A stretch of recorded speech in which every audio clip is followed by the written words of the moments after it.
बच्चों, तो आज की क्लास में हम करने वाले हैं नीट के प्रीवियस ईयर के क्वेश्चंस और टॉपिक होगा आज हमारा इलेक्ट्रोस्टैटिक्स। चलिए तो स्टार्ट करते हैं। सबसे पहले हम ये देख लेते हैं कि इलेक्ट्रोस्टैटिक्स का वेटेज क्या है हमारे नीट एग्जाम में। तो मैंने यहाँ पे 2019 से लेके 2015 तक किस ईयर कितने प्रॉब्लम्स पूछे गए हमसे वो मैंने यहाँ पे लिखा हुआ है। तो हम देख लेते हैं कि इसका वेटेज कितना रहता है ना। तो देखिए 2019 में अगर हम देखें तो 3 प्रॉब्लम्स आए थे इस चैप्टर से। इलेक्ट्रोस्टैटिक्स में एनसीईआरटी के 2 चैप्टर कवर होते हैं, electric charge and electric field, और चैप्टर नंबर 2 जो कि होता है इलेक्ट्रोस्टैटिक पोटेंशियल एंड कैपेसिटेंस। ठीक है, तो एनसीईआरटी के 2 टॉपिक कवर होते हैं इलेक्ट्रोस्टैटिक्स में। तो 2019 में कितने प्रॉब्लम्स आए थे इस चैप्टर से इलेक्ट्रोस्टैटिक्स से? 3। 2018 से कितने आए थे? फिर 3 आए थे। 2017 में भी 3 आए थे। 2016 में 4 और 2015 में भी 4। हमें पता है 2016 और 2015 में हमारे 2 नीट एग्जाम हुए थे, 2 बार टेस्ट पेपर हुआ था। 2016 में भी 2 बार हुआ था और 2015 में भी हुआ था। ठीक है, तो अपन ये देख लेते हैं कि कितने टेस्ट हुए और कितने टोटल नंबर ऑफ क्वेश्चंस कितने हैं, जिससे हमें पता चल जाएगा कि हमारा वेटेज कितना रहता है इस चैप्टर का हमारे नीट एग्जाम में। तो देखिए 3 3 6 9 9 4 13 4 17 कितने न्यूमेरिकल्स हो गए? 17। कितने क्वेश्चंस आए इस चैप्टर से? 17। और टेस्ट कितने लिए नीट एग्जाम में? टेस्ट कितनी बार हुआ है हमारा? देखो 1 2 3 और यहाँ पे 2 बार और यहाँ पे भी 2 बार, 5 2 7 बार हुआ है। अगर हम इसको सॉल्व करें तो आता है अप्रोक्सीमेट 2.42। मतलब कहने का ये है कि इसका जो वेटेज है एग्जाम में वो 2 से 3 प्रॉब्लम का है। चलिए तो अब स्टार्ट करते हैं। 2019 में देखते हैं कौन सा प्रॉब्लम आया था। चलिए तो 2019 का पहला प्रॉब्लम देखते हैं क्या पूछा गया था हमसे। 2 point charges A and B having charges plus Q and minus Q respectively are placed at certain distance apart and force acting between them is F. If 25% of charge of A is transferred to B, then the force between the charges becomes. मतलब है कि हमारे पास 2 point charges हैं, ठीक है, A और B, they are placed some certain distance apart, जो कि हमने मान लिया, मान चलो इनके बीच में जो डिस्टेंस है वो हम मान लेते हैं कि भैया d है, कुछ भी मान सकते हैं। इस पे चार्ज कितना है भाई? प्लस q है, और इस पे चार्ज कितना है? Minus q। और बोल रहा है इस समय पे जो इनके बीच में फोर्स एक्ट कर रही है, कूलम्बिक फोर्स जो एक्ट कर रही है, उसका जो मैग्नीट्यूड है वो कितना है? उसका मैग्नीट्यूड f। तो मैग्नीट्यूड क्या होगा फोर्स का? हम जानते हैं जो मैग्नीट्यूड होता है फोर्स का वो प्रोपोर्शनल होता है अकॉर्डिंग टू कूलम्स लॉ। हम जानते हैं कि जो फोर्स का मैग्नीट्यूड होता है that is proportional to the product of the 2 charges and inverse proportional to the square of the distance between the 2 charges. That means कहने का मतलब सिर्फ इतना सा है, हम जानते हैं कि जो ये फोर्स होगी वो इतनी आएगी। फोर्स का मैग्नीट्यूड लिख रहा हूं मैं यहाँ पे, ठीक है, इन दोनों के बीच में फोर्स का जो मैग्नीट्यूड है ना। अब ये फोर्स का अगर डायरेक्शन होगा तो अट्रैक्टिव होगा, दोनों एक दूसरे को क्या करेंगे? अट्रैक्ट करेंगे, वो चार्ज कैसी हमारी? अपोजिट। तो बोल रहे हैं भाई अभी इतनी फोर्स है, ठीक है, तो इस F की वैल्यू में पता चल गई, जो इन्होंने F बोला है ना, इस F की value k q square upon d square, अगर उनके बीच में डिस्टेंस कितना है? स्मॉल d है। अब क्या बोला जा रहा है? If 25% of charge of A is transferred to B, मतलब A के पास जो चार्ज है उसका 25% किसको ट्रांसफर कर दिया जाता है? B को। तो पहले बताओ Q का 25% कितना होगा? प्लस Q का 25% होगा प्लस Q/4। इस Q/4 को लेके A से ले लिया जाता है और किसको दे दिया जाता है भाई? B को। अगर A से ले लिया जाता है और B को दे दिया जाता है तो हमें पता है किसी भी बॉडी की जो चार्ज होती है वो अलजेब्रिक सम के बराबर होती है।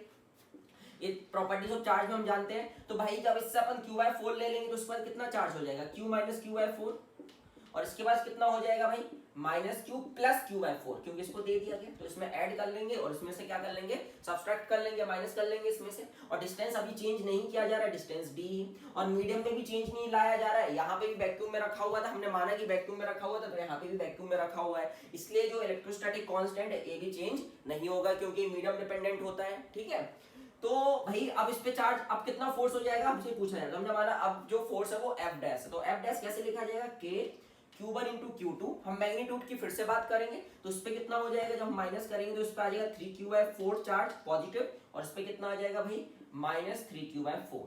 तो कितना आ जाएगा इन दोनों का प्रोडक्ट अगर हम करें तो 9Q स्क्वायर अपॉन 16। देखो अभी भी अट्रैक्टिव फोर्स होगी, पहले भी अट्रैक्टिव थी। अगर वेक्टर्स में पूछा जाता तो अगर ये F वेक्टर होता तो ये कैसा हो जाता? माइनस हो जाता है, इसका अपोजिट हो जाता है, डायरेक्शन सॉरी सेम वेक्टर रहता, सॉरी यहाँ पे भी अट्रैक्टिव फोर्स है, यहाँ पे भी अट्रैक्टिव फोर्स है। तो अगर मान चलो ये F वेक्टर होता तो ये भी F डैश वेक्टर होता। मतलब वेक्टर मतलब क्या रिप्रेजेंट कर रहे थे हम? डायरेक्शन। तो डायरेक्शन चेंज नहीं होता। लेकिन अगर सोचो अगर दोनों पॉजिटिव हो जाते हैं, दोनों नेगेटिव हो जाते हैं इन केस, तो फिर हमारा क्या हो जाता है? फोर्स का जो डायरेक्शन है वो अपोजिट हो जाता है ना। लेकिन अभी हमें क्या देखना है? अभी हमें सिर्फ मैग्नीट्यूड देखना है, डायरेक्शन से कोई लेना देना नहीं है। तो यहाँ पे भी मैं मैग्नीट्यूड की ही बात कर रहा हूँ।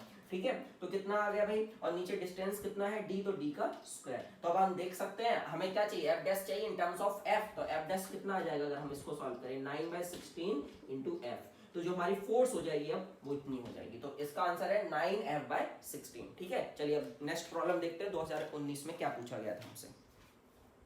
चलिए नेक्स्ट प्रॉब्लम जो था वो बहुत ही आसान था, थ्योरी मेमोरी बेस्ड था, मतलब थ्योरेटिकल क्वेश्चंस था, अगर आपको याद होता तो आप बना लेते। इसमें क्या है, हमारे पास एक हॉलो स्फीयर है जो कि यूनिफॉर्मली चार्ज एक हॉलो स्फीयर है जिसकी रेडियस क्या है, कैपिटल R है। हमें इलेक्ट्रिक फील्ड का वेरिएशन पता होना चाहिए, कब पता होना चाहिए, जब हमारा स्मॉल r जो है वो कैपिटल R से छोटा हो, मतलब किन पॉइंट्स की बात हो रही है, इनसाइड पॉइंट्स की। ठीक है, एक्चुअली में स्मॉल r जो है वो डिस्टेंस फ्रॉम द सेंटर है, अगर ये रेडियस से कम होगा तो हम किस पॉइंट पर रहेंगे, हम ऐसे पॉइंट पर रहेंगे जो कि स्फीयर के कहां होगा, अंदर होगा। और एक कौन सा पॉइंट होगा, या तो r स्मॉल r किसके बराबर हो जाए, कैपिटल R के बराबर हो जाए, मतलब हम सरफेस पे पहुंच गए, या उससे ज्यादा हो जाए, मतलब हम किन पॉइंट्स की बात कर रहे हैं, आउटसाइड पॉइंट्स की बात कर रहे हैं। तो आपको तो याद होना चाहिए भाई, इनसाइड पॉइंट पे क्या होती है इलेक्ट्रिक फील्ड हमारी, जीरो। तो इसका आंसर ये होगा कि जब small r less than capital R होगा तो हमारी इलेक्ट्रिक फील्ड क्या होगी, जीरो होगी। और यहाँ पे क्या होता है भाई, अगर हम मैग्नीट्यूड की बात करें तो KQ upon small r square. ठीक है, डायरेक्शन कैसा होता है, रेडियली होता है, और अगर पॉजिटिव होगा, पॉजिटिवली चार्ज होगा तो आउटवर्ड होगा, और नेगेटिवली चार्ज स्फीयर होगा तो कैसा होगा हमारा, इनवर्ट होगा, यानी टुवर्ड्स द सेंटर होगा और अवे फ्रॉम द सेंटर होगा, और रेडियली होता है। ठीक है, तो इतना होता है भाई। तो यहाँ पे अपन ये देख सकते हैं कि अगर यहाँ पे R बढ़ेगा तो हमारी इलेक्ट्रिक फील्ड क्या होगी, कम होगी। तो इसका आंसर ऐसे देना था आपको कि अगर हमारे स्मॉल r कैपिटल R से छोटा है तो इलेक्ट्रिक फील्ड जीरो होगी, और अगर हम स्मॉल r कैपिटल R से बड़ा है तो इस स्मॉल r के बढ़ने के साथ साथ हमारी इलेक्ट्रिक फील्ड क्या होगी, डिक्रीज होगी। ठीक है, तो ऐसा ऑप्शन आप देख लेते, जो भी ऑप्शन इन कंडीशन को सेटिस्फाई करेगा वो हमारा क्या हो जाएगा, करेक्ट ऑप्शन हो जाएगा। ठीक है, तो ये हो गया अपना। चलिए अब नेक्स्ट प्रॉब्लम लेते हैं, क्या पूछा गया था। चलिए नेक्स्ट प्रॉब्लम देखते हैं क्या था। Two parallel infinite line charges with linear charge densities plus lambda coulomb per metre and minus lambda coulomb per metre are placed at the distance 2r in free space. What is the electric field between the two line charges? मतलब है कि हमारे पास दो line charge है, ये हमने दो line charge बना लिए, ये फ्री स्पेस में है, इनके बीच में जो डिस्टेंस है वो कितना है बेटा, 2r।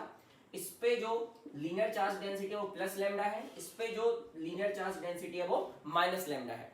अब हमसे पूछा जा रहा है कि भैया इन दोनों के बीच में एक पॉइंट है, इस पॉइंट पर हमारी इलेक्ट्रिक फील्ड क्या होगी। तो यहाँ से डिस्टेंस कितना हो जाएगा, अगर ये बीच में है और ये टोटल डिस्टेंस 2r है तो यहाँ से डिस्टेंस r हो जाएगा, और यहाँ से भी ये डिस्टेंस कितना हो जाएगा, r। अब हमको यहाँ पे इलेक्ट्रिक फील्ड निकालना है, तो देखो भाई इसकी वजह से इलेक्ट्रिक फील्ड होगी यहाँ पे, और इसकी वजह से इलेक्ट्रिक फील्ड होगी। अब हमें पता होना चाहिए कि अगर इनफिनिट लाइन चार्ज होता है तो उसकी वजह से r डिस्टेंस पर कितनी इलेक्ट्रिक फील्ड होती है और उसका डायरेक्शन क्या होता है, दोनों चीज पता होनी चाहिए। क्योंकि electric field is a vector quantity, तो जब हम यहाँ पे दोनों की इलेक्ट्रिक फील्ड जोड़ेंगे तो हम यहाँ पे कौन सा सम करेंगे, वेक्टर सम करेंगे, ना कि हम यहाँ पे स्केलर सम करेंगे। तो हमें वहाँ पे वेक्टर सम करने के लिए दोनों इलेक्ट्रिक, इसकी वजह से इलेक्ट्रिक फील्ड और इसकी वजह से इलेक्ट्रिक फील्ड जो होगी उनका हमें क्या पता होना चाहिए, मैग्नीट्यूड भी पता होना चाहिए और डायरेक्शन भी पता होना चाहिए। तो देखो भाई मैं आपको बता देता हूँ कि अगर मेरे पास एक लीनियर चार्ज डेंसिटी है जिस पर लीनियर चार्ज है जिस पर लीनियर चार्ज डेंसिटी कितनी है, प्लस लैम्डा है, तो इससे जो r दूरी पर स्मॉल r ले लेते हैं, यहाँ पे स्मॉल r कैपिटल R के बराबर हो जाएगा। जो इलेक्ट्रिक फील्ड होती है वो इस लाइन के परपेंडिकुलर होती है, मतलब परपेंडिकुलर या तो इस तरफ होगी या तो इस तरफ होगी। और अगर ये पॉजिटिवली चार्ज है ना, अगर इस पे पॉजिटिव चार्ज डेंसिटी है तो कैसी होगी, ये अवे होगी, और अगर इस पे नेगेटिव चार्ज डेंसिटी होगी तो क्या होगी, टुवर्ड्स द लाइन चार्ज होगी। तो away from the line charge और टुवर्ड्स द लाइन चार्ज। तो इसकी वजह से पॉजिटिव है तो इसकी वजह से कितनी होगी बेटा, E1 होगी इस तरफ, away from the line charge क्योंकि पॉजिटिव चार्ज है, और ये नेगेटिव है तो इसके लिए क्या होगी, इसकी तरफ टुवर्ड्स द लाइन चार्ज। तो कैसे हो जाएगी हमारी भाई, ऐसे हो जाएगी। तो E1 और E2 मतलब E1 और E2 के जो डायरेक्शन आएंगे वो कैसे आएंगे, सेम डायरेक्शन आएंगे। तो नेट इलेक्ट्रिक फील्ड कितनी हो जाएगी यहाँ पे, E1 प्लस E2। क्यों, क्योंकि दोनों सेम डायरेक्शन में, और जब दो वेक्टर सेम डायरेक्शन में होते हैं तो उनका जो हम सम करते हैं वो कैसे करते हैं, अलजेब्रिक सम के बराबर होता है ना। तो यहाँ पे P पर इलेक्ट्रिक फील्ड हो जाएगी, वो कितनी हो जाएगी, E1 प्लस E2। मैग्नीट्यूड की बात करो, डायरेक्शन अगर कोई पूछे तो towards the negative charge density. ठीक है, नेगेटिव चार्ज डेंसिटी की तरफ होगा, है ना, नेगेटिव चार्ज जो हमारी है लाइन चार्ज है उसकी तरफ होगा। ठीक है, अब भाई यहाँ पे हमको निकालना है तो अब हमें मैग्नीट्यूड चाहिए E1 और E2 का, तो E1 जो होगा वो कितना होगा, हमें फॉर्मूला याद होना चाहिए लैम्डा अपॉन 2 पाई epsilon naught into small r, r होता है डिस्टेंस, तो यहाँ पे हम क्या लिखेंगे lambda upon 2 pi epsilon not capital R, क्योंकि यहाँ से डिस्टेंस कितना है कैपिटल R है, और E2 कितना आएगा भाई lambda upon 2 pi epsilon not, ये भी इतना ही आएगा। बस इसमें डिफरेंस क्या है, इसमें डिफरेंस ये है कि इसकी वजह से जो इलेक्ट्रिक फील्ड होगी वो इसकी तरफ होगी और इसकी वजह से जो इलेक्ट्रिक फील्ड होगी इससे दूर होगी, लेकिन दोनों क्या हो जाएंगी तो सेम डायरेक्शन में हो जाएंगी। तो भैया कितना आ जाएगा नेट इलेक्ट्रिक फील्ड पी पर नेट इलेक्ट्रिक फील्ड, दोनों का सम कर दो खत्म, तो कितना आ जाएगा भाई lambda upon pi epsilon not r, इन दोनों का अपन सम कर देंगे तो इतना आ जाएगा। तो यही हमारा क्या है बेटा आंसर है। तो 2019 में 3 प्रॉब्लम आए थे, तीनों हमने कर लिए। अब हम चलते हैं 2018 की ओर। चलिए 2018 का प्रॉब्लम देखते हैं। ये मोशन ऑफ चार्ज पार्टिकल था इन इलेक्ट्रिक फील्ड से, ठीक है। यहाँ पे हम क्या पढ़ते हैं कि इलेक्ट्रिक फील्ड में जो हमारा चार्ज पार्टिकल उसका मोशन कैसा होता है ना, तो स्ट्रेट लाइन मोशन भी हो सकता है, पैराबोलिक मोशन भी हो सकता है, वो डिपेंड करता है कि इनिशियल वेलोसिटी हमारी क्या है। अगर वो इनिशियल वेलोसिटी हमारी या तो जीरो है या तो इलेक्ट्रिक फील्ड के पैरेलल है, एंटी पैरेलल है, तो जो हमारा मोशन होगा चार्ज पार्टिकल का वो स्ट्रेट लाइन होगा। और अगर परपेंडिकुलर है इलेक्ट्रिक फील्ड हमारी परपेंडिकुलर अगर वेलोसिटी का डायरेक्शन इलेक्ट्रिक फील्ड के, तो हमारा जो पाथ होगा इलेक्ट्रॉन का वो कैसा होगा पैराबोलिक होगा। देखते हैं इस प्रॉब्लम में क्या कह रहा है। An electron falls from rest through a vertical distance h in a uniform and vertical directed electric field E. The direction of electric field is now reversed, keeping its magnitude the same. A proton is allowed to fall from rest in it through the same vertical distance h. The time of fall of electron in comparison to the time of fall of the proton. अब option जो इसके थे वो इस type के थे, इस 5 times greater, 10 times greater और smaller और इक्वल, है ना। तो देखो भाई अपन इसको समझते पहले हो क्या रहा है, एक एक लाइन पढ़ते और एक एक लाइन का मतलब समझने की कोशिश करते हैं। An electron falls from rest through a vertical distance h in a uniform and vertically upward directed electric field, मतलब हमारे पास यहाँ पे यूनिफॉर्म और vertically directed upward electric field E है, इसका मैग्नीट्यूड E है और इसका डायरेक्शन क्या है वर्टिकली अपवर्ड, ठीक है। अब यहाँ से हमसे क्या पूछा जा रहा है, अगर हम यहाँ पे एक इलेक्ट्रॉन को छोड़ देंगे, मान के चलो भाई रेस्ट से हमने यहाँ पे एक इलेक्ट्रॉन को छोड़ दिया, बताओ भाई इलेक्ट्रॉन कहाँ जाएगा, ऊपर जाएगा कि नीचे जाएगा। इलेक्ट्रॉन जाएगा नीचे, बताओ नीचे क्यों जाएगा, क्योंकि देखो भाई इलेक्ट्रॉन पे कैसा चार्ज होता है नेगेटिव चार्ज होता है, तो नेगेटिव चार्ज पे जो इलेक्ट्रिक फील्ड फोर्स लगाती है वो क्या लगाती है अपोजिट डायरेक्शन में लगाती है, मतलब ये इलेक्ट्रिक फील्ड अगर ऊपर है तो इस पे फोर्स कहाँ लगेगी नीचे, और अगर मान चलो पॉजिटिव चार्ज होता है तो इस पे फोर्स कहाँ लगती है, इस पे फोर्स लगती है इन the direction of electric field. लेकिन अगर नेगेटिव चार्ज है तो कहाँ फोर्स लगती है इस पे in the direction opposite to the electric field, तो इस पे फोर्स नीचे लगेगी तो ये नीचे की तरफ गिरना स्टार्ट करेगा। तो ये बोल रहे हैं कि भाई इसको मान चलो h गिरने में मान के चलो हमने माना कि टाइम जो लगता है वो t1 लगता है, तो ये टाइम ऑफ फॉल के बारे में हमसे पूछा जा रहा है, ठीक है। एच हाइट अगर नीचे गिरता है तो कितना टाइम लगता है यहाँ से यहाँ आने में, इसको t1 टाइम लगता है, हमने ये माना कि t1 टाइम लगता है। फिर क्या बोला जा रहा है, the direction of electric field is now reverse, अब इलेक्ट्रिक फील्ड के डायरेक्शन को उल्टा कर दिया जाता है, मतलब पहले वर्टिकली अपवर्ड थी अब कहाँ कर दिया जाता है वर्टिकली डाउनवर्ड कर दिया जाता है, और मैग्नीट्यूड अभी भी इसका कितना रहता है E रहता है। अब इसमें क्या छोड़ा जाता है, एक प्रोटॉन को छोड़ा जाता है, बताओ भाई प्रोटॉन पे फोर्स कहाँ लगेगी, अब प्रोटॉन पे फोर्स कहाँ लगेगी इन the direction of electric field, मतलब प्रोटॉन पे भी फोर्स नीचे लगी, मतलब ए भी कहाँ जाएगा भाई अब नीचे जाएगा। तो पूछा जा रहा है अगर ए भी नीचे जाएगा तो इसको भी अगर H नीचे जाए तो मान के चलो इसको H नीचे जाने पर इसी इलेक्ट्रिक फील्ड में कितना टाइम लगता है, जिसका मैग्नीट्यूड E है कितना टाइम लगता है T2 लगता है। तो हमसे पूछा जा रहा है कि the time of fall of electron मतलब T1 कितना होगा इन कंपैरिजन टू T2। अब हम कैसे निकालें भाई, तो देखो भाई इस पे जो फोर्स लगती है वो कांस्टेंट फोर्स लगती है, पहले आप ये समझेंगे कितनी फोर्स लगती है, पहले हम फोर्स की बात कर लेते हैं। तो फोर्स लगती है चार्ज इनटू इलेक्ट्रिक फील्ड, ये मैग्नीट्यूड होता है, ठीक है। तो एक्सेलरेशन कितना आ जाएगा यहाँ पे, एक्सेलरेशन की कांस्टेंट आ जाएगा, एक्सेलरेशन आ जाएगा कांस्टेंट। इनिशियल वेलोसिटी इलेक्ट्रॉन की कितनी है भैया 0 है, क्योंकि अपन ने इसको रेस्ट से छोड़ा है। अब हमें ये बताओ भैया अगर डिस्टेंस कितना चल रहा है, स्ट्रेट लाइन मोशन है भाई, डिस्टेंस कितना चल रहा है h चल रहा है, अगर डिस्टेंस h चल रहा है तो बताओ कितना टाइम लगेगा। तो हम कौन सा इक्वेशन यूज करेंगे, हम इक्वेशन यूज करेंगे s equal to ut plus half at square, यहाँ से हमें टाइम पता चल जाएगा। हमने ये क्यों यूज किया, क्योंकि हमारा जो एक्सेलरेशन है वो कैसा है कांस्टेंट, अगर एक्सेलरेशन कांस्टेंट नहीं होता तो फिर हम इस इक्वेशन का यूज नहीं कर सकते। तो ये काइनेमैटिक्स प्लस इलेक्ट्रोस्टैटिक्स दोनों का मिक्स प्रॉब्लम है, ठीक है। तो ये एक काइनेमैटिक्स है, ये इलेक्ट्रोस्टैटिक्स। अब देखो भाई इनिशियल वेलोसिटी 0 तो u तो 0 हो गया, तो ये वाला टर्म 0 हो गया हमारा। अब s कितना h है तो कितना आ जाएगा हाफ a, एक्सेलरेशन कितना आ जाएगा भाई q e by m into t square. यहां से टाइम निकाल लेते तो टाइम कितना आ जाएगा भाई 2mh/q इंटू ई रूट में, ठीक है। ये आ गया हमारा टाइम। अब भाई टाइम आ गया, अब यहां भी उतना ही टाइम आएगा, आप करके देखेंगे तो यहां भी उतना ही टाइम आएगा, बस अब इसमें और इसमें डिफरेंस क्या है, देखो भाई दोनों के लिए h तो सेम है, मतलब हम यहां से ये कह सकते हैं दोनों के लिए h सेम है, 2 दो नंबर है कांस्टेंट है ही, और दोनों के लिए इलेक्ट्रिक फील्ड भी सेम है, तो हम यहां से ये कह सकते हैं ना कि जो टाइम ऑफ फॉल है that is proportional to root over m/q, मतलब उसको टाइम ज्यादा लगेगा जिसका m/q रेशियो ज्यादा होगा, और उसको टाइम कम लगेगा जिसका m/q रेशियो क्या होगा, कम होगा, तो टाइम इसके प्रोपोर्शनल है। तो अब देखो भाई इलेक्ट्रॉन और प्रोटॉन की बात हो रही है, अगर इलेक्ट्रॉन और प्रोटॉन की बात हो रही है दोनों पे चार्ज का मैग्नीट्यूड भी क्या होता है, सेम होता है, मतलब चार्ज भी सेम होगी, तो सिंपल सा ही आ गया हमारा। तो टाइम क्या होगा भाई, रूट एम के प्रोपोर्शनल होगा। अब टाइम हम मास में रिलेशन जानते हैं, हम क्या जानते हैं, मास ऑफ जो प्रोटॉन होता है वो 1840 times of mass of electron होता है, 1836 भी आप कह सकते हैं। तो आप यहां से कह सकते हैं कि जो हमारा टी टाइम इलेक्ट्रॉन के लिए जो टाइम आएगा, जो कि हमने t1 लिया हुआ है, t1 कितना आएगा बेटा बोलो, t1 अपॉन t2, अपन ऐसा लिख लेते हैं, t1 अपॉन t2 कितना आएगा, mass of electron upon mass of proton, proportional है ना रूट m के, ठीक है, रूट में mass of electron upon mass of proton. Mass of electron कितना होता है भाई, यहां से देखो तो ये कितना आ जाएगा, ये आ जाएगा 1 अपॉन 1840 आ जाएगा कि नहीं आ जाएगा, तो भाई t1 कितना आ जाएगा, t1 आ जाएगा t2 अपॉन, इसका रूट ले लेना जो भी है, मुझे नहीं पता कितना होता है ना, अप्रोक्सीमेट आएगा तुम्हारा 40 का 1600 होता है ना, 50 का 2500, मतलब ये आएगा 42 43 के आसपास, तो इतना आएगा। तो आप देख सकते हैं कि आपका जो टाइम होगा इलेक्ट्रॉन के लिए t1 जो होगा वो t2 से क्या होगा, छोटा, और कितने टाइम्स छोटा हुआ, 43 टाइम्स कम होगा। तो इसका आंसर 43 टाइम्स कम था, लेकिन इसमें 43 टाइम्स तो नहीं दिया था, तो हम क्या ऑप्शन टिक करेंगे, स्मॉलर। तो टाइम ऑफ फॉल इलेक्ट्रॉन के लिए कम होगा in comparison to the time of fall of for proton, ठीक है, तो इसका आंसर हो गया। समझ में आया, बहुत अच्छा प्रॉब्लम था। चलो नेक्स्ट प्रॉब्लम देखते हैं अपन।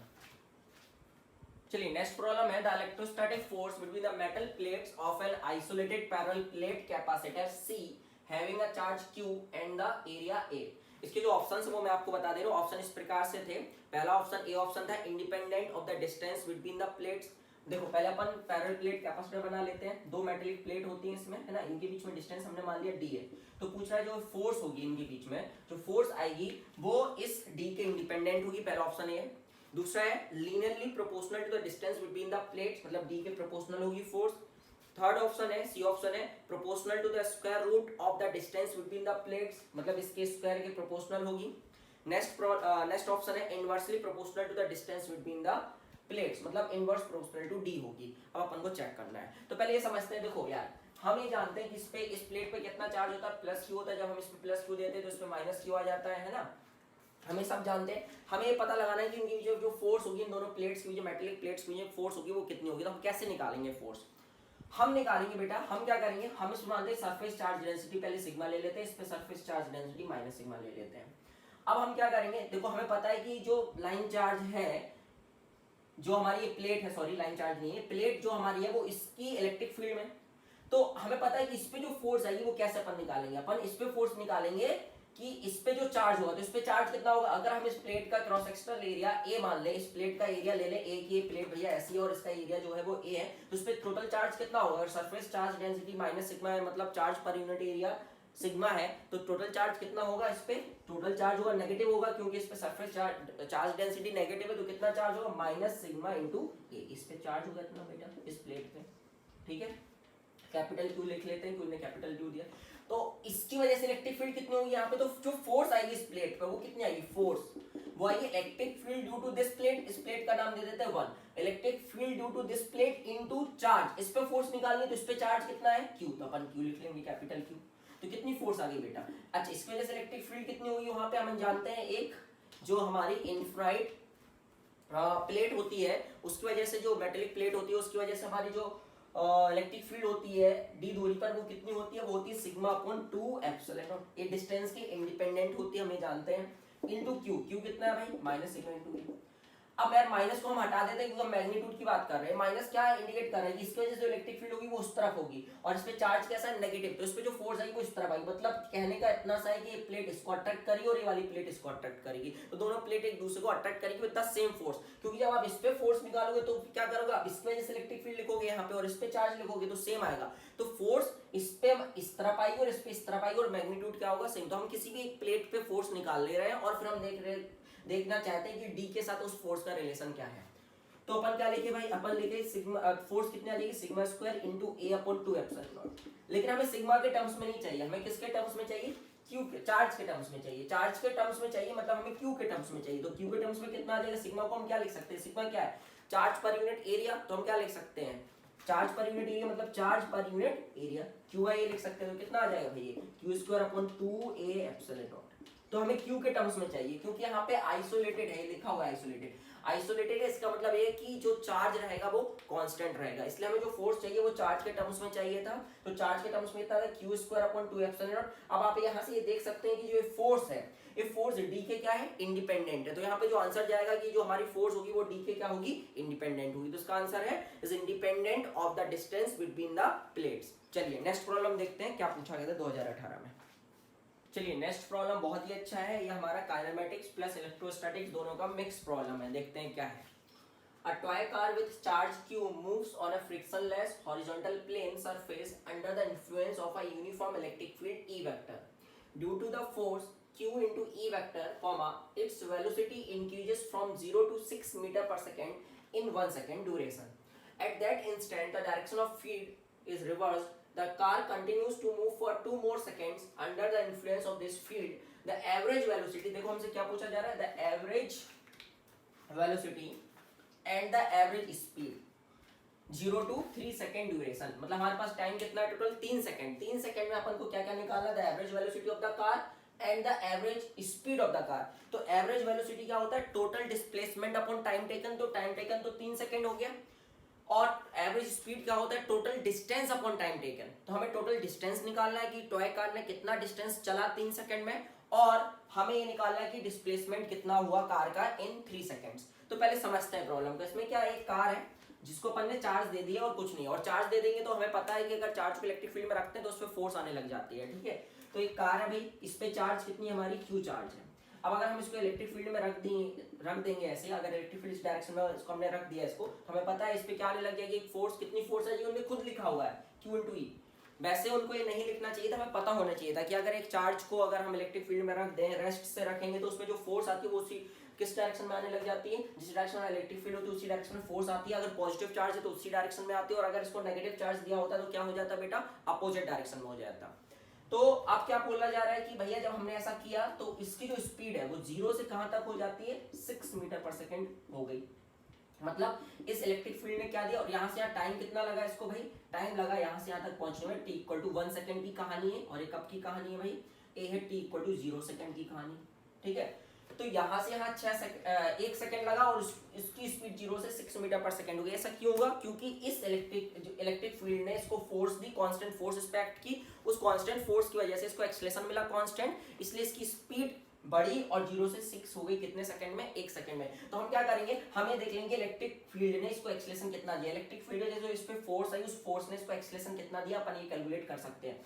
तो अगर हम जर्नी की बात करें तो हम एवी जर्नी की बात कर रहे हैं, स्ट्रेट लाइन मोशन है हमारा। तो अगर हम एवी जर्नी की बात करें तो हमारी इनिशियल वेलोसिटी कितनी है, हम अभी किसकी बात कर रहे हैं, एवी की बात याद रखेंगे ना। अभी कहानी आगे चलने वाली है, क्योंकि हमें 1 सेकंड तक नहीं, हमें 3 सेकंड तक की हमारी कहानी है टोटल। तो पहले हम 0 से 1 सेकंड तक की कहानी देखते हैं। इस समय एक्सेलरेशन पता चल जाएगा कि कार को एक्सेलरेशन कितना मिल रहा है इस इलेक्ट्रिक फील्ड की वजह से। तो अपन क्या लगाएंगे भाई, v equal to u plus at लगा लेते हैं भाई। तो v कितना आया भाई, स्पीड फाइनली कितनी हो गई 6, इनिशियल कितनी थी 0, a इंटू कितने में हुआ है 1 सेकंड में। तो एक्सेलरेशन कितना आ गया, एक्सेलरेशन आ गया 6 मीटर पर सेकंड। मतलब इस इलेक्ट्रिक फील्ड ने इस कार को कितना एक्सेलरेशन दिया भाई, 6 मीटर पर सेकंड स्क्वायर का दिया। इसकी वजह से इसकी स्पीड 0 से कितनी होगी 6, कितने सेकंड में, 1 सेकंड में। और यहाँ से यहाँ कितना चलेगी कार, ये भी अपन देख लेते। तो s इक्वल टू क्या लगा लेंगे भाई, ut plus half at square लगा लेंगे, तो ये तो 0 हो जाएगा। a अपन को यहाँ से 6 पता चल गया, तो s जब निकालोगे तो कितना आ जाएगा भाई 3 मीटर। मतलब ये जो डिस्टेंस आएगा ये कितना आएगा, 3 मीटर आएगा। जब कोई चीज स्ट्रेट लाइन में चलती है ना, तो उसका डिस्टेंस और डिस्प्लेसमेंट क्या होता है भाई, सेम होता है, अगर वो पलटी नहीं मार रही है तो। अब यहाँ आ गई, अब यहाँ पे क्या बोला जाता है भाई, यहाँ तक की कहानी खत्म हो गया। बोला जाता है at that instant the direction of the field is reverse, मतलब यहाँ पे अब इलेक्ट्रिक फील्ड को उल्टा कर दिया जाता है भाई। तो उल्टा अगर कर देंगे अपन इलेक्ट्रिक फील्ड को, तो यही जो एक्सीलरेशन अभी इस तरफ मिल रहा था वही एक्सीलरेशन किस तरफ मिलने लग जाएगा, अपोजिट डायरेक्शन में मिलने लग जाएगा। लेकिन भाई मतलब कहने का ये कि यहाँ से फिर क्या होना स्टार्ट हो जाएगा, रिटार्डेशन होना स्टार्ट हो जाएगा। भाई अगर रिटार्डेशन होना स्टार्ट हो जाएगा तो देखो भाई कार पहले यहाँ तक गई, अब अगर मान लो फोर्स इस तरफ लगने लगी तो तुरंत ये पलटी नहीं मार लेगा यहाँ से, बताओ क्यों नहीं मारेगा पलटी, क्योंकि अभी इसकी स्पीड हो चुकी है 6 मीटर पर सेकेंड। तो पहले और आगे तक जाएगा और अपनी स्पीड को क्या करेगा, जीरो करेगा। यहाँ से यहाँ तक इसकी स्पीड क्या होगी, कम होगी, और ये वहां पे पलटी मारेगा जहां पर हमारी स्पीड क्या हो जाएगी भाई, जीरो हो जाएगी। तो हम कौन सी जर्नी की बात कर रहे हैं, बीसी जर्नी की बात कर रहे हैं। और हम ये भी देख लेंगे कि यहाँ से यहाँ तक इसको कितना टाइम लगता है अपनी स्पीड को जीरो करने में। ऑब्वियस बात है, 0 से 6 तक जाने में 1 सेकंड लगता है, तो 6 से 0 जाने में भी 1 सेकंड ही लगेगा, क्योंकि यहाँ पे जितना यहाँ पे एक्सीलरेशन हो रहा था उतना यहाँ पे रिटार्डेशन हो रहा है। अगर आपको ऐसे समझ में नहीं आया तो आप तो इक्वेशन यूज कर लो, v equal to u plus at। ये कौन सी जर्नी के लिए यूज कर रहे हैं, हम बीसी के लिए यूज कर रहे हैं। तो फाइनल क्या हो गया, 0। इनिशियल कितना है भाई, 6। यहाँ पे एक्सीलरेशन नहीं रिटार्डेशन है, इसलिए हम कैसा रखेंगे, माइनस रखेंगे। हमारी स्पीड वेलोसिटी का डायरेक्शन इस तरफ और एक्सीलरेशन अपोजिट डायरेक्शन में, इसलिए हम इसको एक्सीलरेशन को नेगेटिव रखेंगे, -6 × t। तो कितना टाइम लगा यहाँ से यहाँ तक भाई, 1 सेकंड। तो यहाँ से यहाँ तक 1 सेकंड, मतलब ये कब तक की कहानी होगी, t इक्वल टू 2 सेकंड। और इतने में कितना और चल लेगा ये बेटा, फिर से कितना चल लेगा ये, 3 मीटर चल लेगा। लेकिन यार अभी मेरा काम नहीं बना, क्यों, क्योंकि हमें 0 से 3 सेकंड तक की बात करनी थी। अभी 0 से कितने सेकंड तक की बात हुई है, 2 सेकंड तक की बात हुई है, अभी 1 सेकंड और है। तो 1 सेकंड में क्या करेगा, यहाँ पे स्पीड 0 हो गई और इसका रिटार्डेशन इस तरफ था, मतलब एक्सीलरेशन इस तरफ था। तो अब एक कार हमारी क्या होगी, यहाँ पे पलटी मारेगी और यहाँ पे पलटी मारेगी, और अब हमारे पास टाइम कितना बचा है, 1 सेकंड। तो हमें देखना है 1 सेकंड और कितना चलेगी। तो भाई इस तरफ एक्सीलरेशन है और इनिशियल वेलोसिटी अगर 0 है तो 1 सेकंड में कितना चलेगी कार, फिर से 3 मीटर चलेगी। आप निकाल लेना इसको। आप क्या करोगे, आप यहाँ से सी से ए अपना वापस कौन सा पॉइंट आ जाएगा, बी आ जाएगा। तो आप जब सी भी जर्नी में लगाओगे और आप क्या लोगे, इनिशियल वेलोसिटी को 0 लोगे, एक्सीलरेशन को 6 लोगे, और जब आप ये डिस्टेंस निकालोगे कि 1 सेकंड में कितना चलेगा, तो वो डिस्टेंस आएगा 3 मीटर। इसी से तो निकालोगे आप। तो देखो भाई हुआ क्या, पहले कार 1 सेकंड में यहाँ से ए से बी गई, फिर 1 सेकंड में बी से सी गई, फिर 1 सेकंड में वापस सी से कहाँ गई भाई, बी आ गई। तो टोटल डिस्टेंस कितना ट्रेवल किया कार ने इन 3 सेकंड में, तो टोटल डिस्टेंस कितना ट्रेवल किया, 3 3 6 और 3 9। डिस्टेंस क्या होता है, जो एक्चुअल पाथ होता है, जो कि कार एक्चुअल में चली तो कितना चली, 3 + 3 + 3 कितना चली कार, टोटल 9। और कितना समय लगा, समय लगा 3। तो ये एवरेज स्पीड कितनी आ जाएगी, एवरेज स्पीड आ जाएगी 3 मीटर पर second. Total distance upon total time, तो 9/3। तो कितना आ जाएगा भाई, 3 मीटर पर सेकंड। और अब एवरेज वेलोसिटी कितनी आएगी, तो डिस्प्लेसमेंट कितना होता है, डिस्प्लेसमेंट यहाँ से यहाँ तक। देखो भाई डिस्प्लेसमेंट क्या होता है, the shortest distance between the 2 point. तो यहाँ और यहाँ के बीच में जो शॉर्टेस्ट डिस्टेंस है, स्ट्रेट लाइन डिस्टेंस भी अपन कह सकते हैं बिटवीन द 2 पॉइंट। तो स्ट्रेट लाइन डिस्टेंस जो है वो 3 मीटर है। कितना है भाई, 3 मीटर। तो एवरेज स्पीड आ जाएगी 3 मीटर पर सेकंड, और एवरेज वेलोसिटी के लिए हम डिस्प्लेसमेंट यूज करेंगे, क्योंकि 3 होगा और टाइम कितना लगा 3। तो 3/3 कितना हो जाएगा, 1 मीटर पर सेकंड। तो एवरेज वेलोसिटी हो जाएगी 1 मीटर पर सेकंड और एवरेज स्पीड हो जाएगी 3 मीटर पर सेकंड। बहुत ही अच्छा प्रॉब्लम था, आई होप आप लोग को समझ में आ गया होगा। चलो तो 2018 के अपन ने कर लिया, अब अपन जाते हैं 2017 की ओर। चलिए नेक्स्ट प्रॉब्लम देखते हैं 2017 में क्या आया था। A capacitor is charged by a battery, the battery is then removed and another identical uncharged capacitor is connected in parallel, the total electrostatic energy of the resulting system. मतलब पहले जो energy थी और अभी जो एनर्जी है उसमें क्या रिलेशन है, हमसे ये पूछा गया है ना। तो देखो भाई क्या कह रहा है प्रॉब्लम, देखिए हमारे पास पहले एक कैपेसिटर था, मान चलो इसका कैपेसिटेंस C था, हमने इसको एक बैटरी लगा के चार्ज किया। चलो भाई कर लिया भाई चार्ज, जिस बैटरी से हमने चार्ज किया उसका मानो EMF कितना था भाई, उसका EMF या वोल्टेज V था। ठीक है, हो गया बात भाई। तो इसमें कितनी एनर्जी स्टोर हो जाएगी, इनिशियल इलेक्ट्रोस्टैटिक पोटेंशियल कितनी हो जाएगी, ½ CV²। और इसका पोटेंशियल कितना हो जाएगा, potential difference between the across the plates कितना आ जाएगा, V आ जाएगा। अब क्या किया हमने, बैटरी को हटा दिया भाई, हटा दिया। अच्छा अब इस पे चार्ज कितना आ जाएगा, C/V आ जाएगा इस पे चार्ज। ठीक है, किसी एक प्लेट के इनर सरफेस का चार्ज है ना, नेट चार्ज तो 0 हो जाएगा, +Q -Q है ना, किसी अपन एक ही प्लेट का चार्ज लेते हैं ना। और इसको हमने क्या किया, एक दूसरे अनचार्ज कैपेसिटर से, अनचार्ज कैपेसिटर मतलब इसका पोटेंशियल क्या रहा होगा 0, या इस पे चार्ज कितना रहा होगा 0। ठीक है। अनचार्ज कैप लेकिन आइडेंटिकल है, आइडेंटिकल मतलब अगर इसका कैपेसिटेंस C है तो इसका भी कैपेसिटेंस कितना रहा होगा, C रहा होगा। इसके साथ हमने पैरेलल में कनेक्ट कर दिया। तो भाई अब इलेक्ट्रोस्टैटिक पोटेंशियल एनर्जी क्या हो जाएगी, पहले अपन वो निकालते हैं। तो हमें पता है बेटा, अब चार्ज इस कैपेसिटर से इस कैपेसिटर की ओर फ्लो करने लग जाए, और कब तक चार्ज फ्लो होता रहेगा, जब तक कि चार्ज सेम हो जाए। नहीं, चार्ज सेम ना हो जाए जब तक कि दोनों का पोटेंशियल सेम ना हो जाए, और उस पोटेंशियल को हम क्या बोलते हैं, कॉमन पोटेंशियल। तो चार्ज यहाँ से जाएगा और इस कैपेसिटर पे डिपॉजिट होना स्टार्ट होगा, और जब तक चार्ज फ्लो होता रहेगा, ट्रांसफर ऑफ चार्ज होता रहेगा, जब तक कि दोनों का हमारा जो पोटेंशियल है वो क्या नहीं हो जाता, सेम। और जब उस सेम पोटेंशियल को हम क्या कहते हैं, कॉमन पोटेंशियल। तो हम इस केस में अभी क्या निकालेंगे, कॉमन पोटेंशियल। तो कॉमन पोटेंशियल कैसे निकालते हैं भाई, C1V1 plus C2V2 upon C1 plus C2। ये निकालने का तरीका होता है, ये उसका शॉर्टकट फॉर्मूला है। फाइनल रिजल्ट मैंने बता दिया कि अपन कॉमन पोटेंशियल ऐसे निकालते हैं। तो ये वाला टर्म तो जीरो है भाई, C1V1 कितना आ जाएगा, तो CV आ जाएगा, है ना। इसका कैपेसिटेंस C है, C इंटू V। अपन यहाँ पे Q1 प्लस Q2 भी लिख सकते हैं। तो Q1 कितना हो जाता है, CV हो जाता, तो वही लिखा है ना, अपॉन 2C। तो पोटेंशियल कितना हो जाएगा भाई, पोटेंशियल कॉमन पोटेंशियल कितना है, V/2। मतलब जब कब तक चार्ज फ्लो होता रहेगा, जब तक कि इसका पोटेंशियल V/2 नहीं हो जाता, और इसका पोटेंशियल भी V/2 नहीं हो जाता। और इसका पोटेंशियल V/2 मतलब इस पे चार्ज Q/2 हो जाएगा, और इस पे चार्ज Q/2 हो जाएगा। जब इस पे चार्ज Q/2, इस पे चार्ज Q/2 हो जाएगा, तो हमारा क्या हो जाएगा भाई, ट्रांसफर ऑफ चार्ज रुक जाएगा। ठीक है, अब हमें इलेक्ट्रोस्टैटिक पोटेंशियल एनर्जी इस सिस्टम की निकालनी है ना। ये अपना सिस्टम है, रिजल्टिंग सिस्टम, इसकी भी हमें इलेक्ट्रोस्टैटिक पोटेंशियल एनर्जी निकालनी है। तो कैसे निकालेंगे भाई, 1/2 इसकी एनर्जी कैसे निकालोगे, C इंटू V का स्क्वायर। V कितना हो जाएगा, V/2। तो अपन क्या लिखेंगे, C इंटू V/2 का होल स्क्वायर प्लस हाफ। अब इसकी भी लिखेंगे C इंटू V/2, इसका भी पोटेंशियल कितना है, V/2 है। जब अपन इसको सॉल्व करें तो कितना आ जाएगा भाई, देखो 1/2 into C into V square by 4 into 2 इतना आ जाएगा भाई।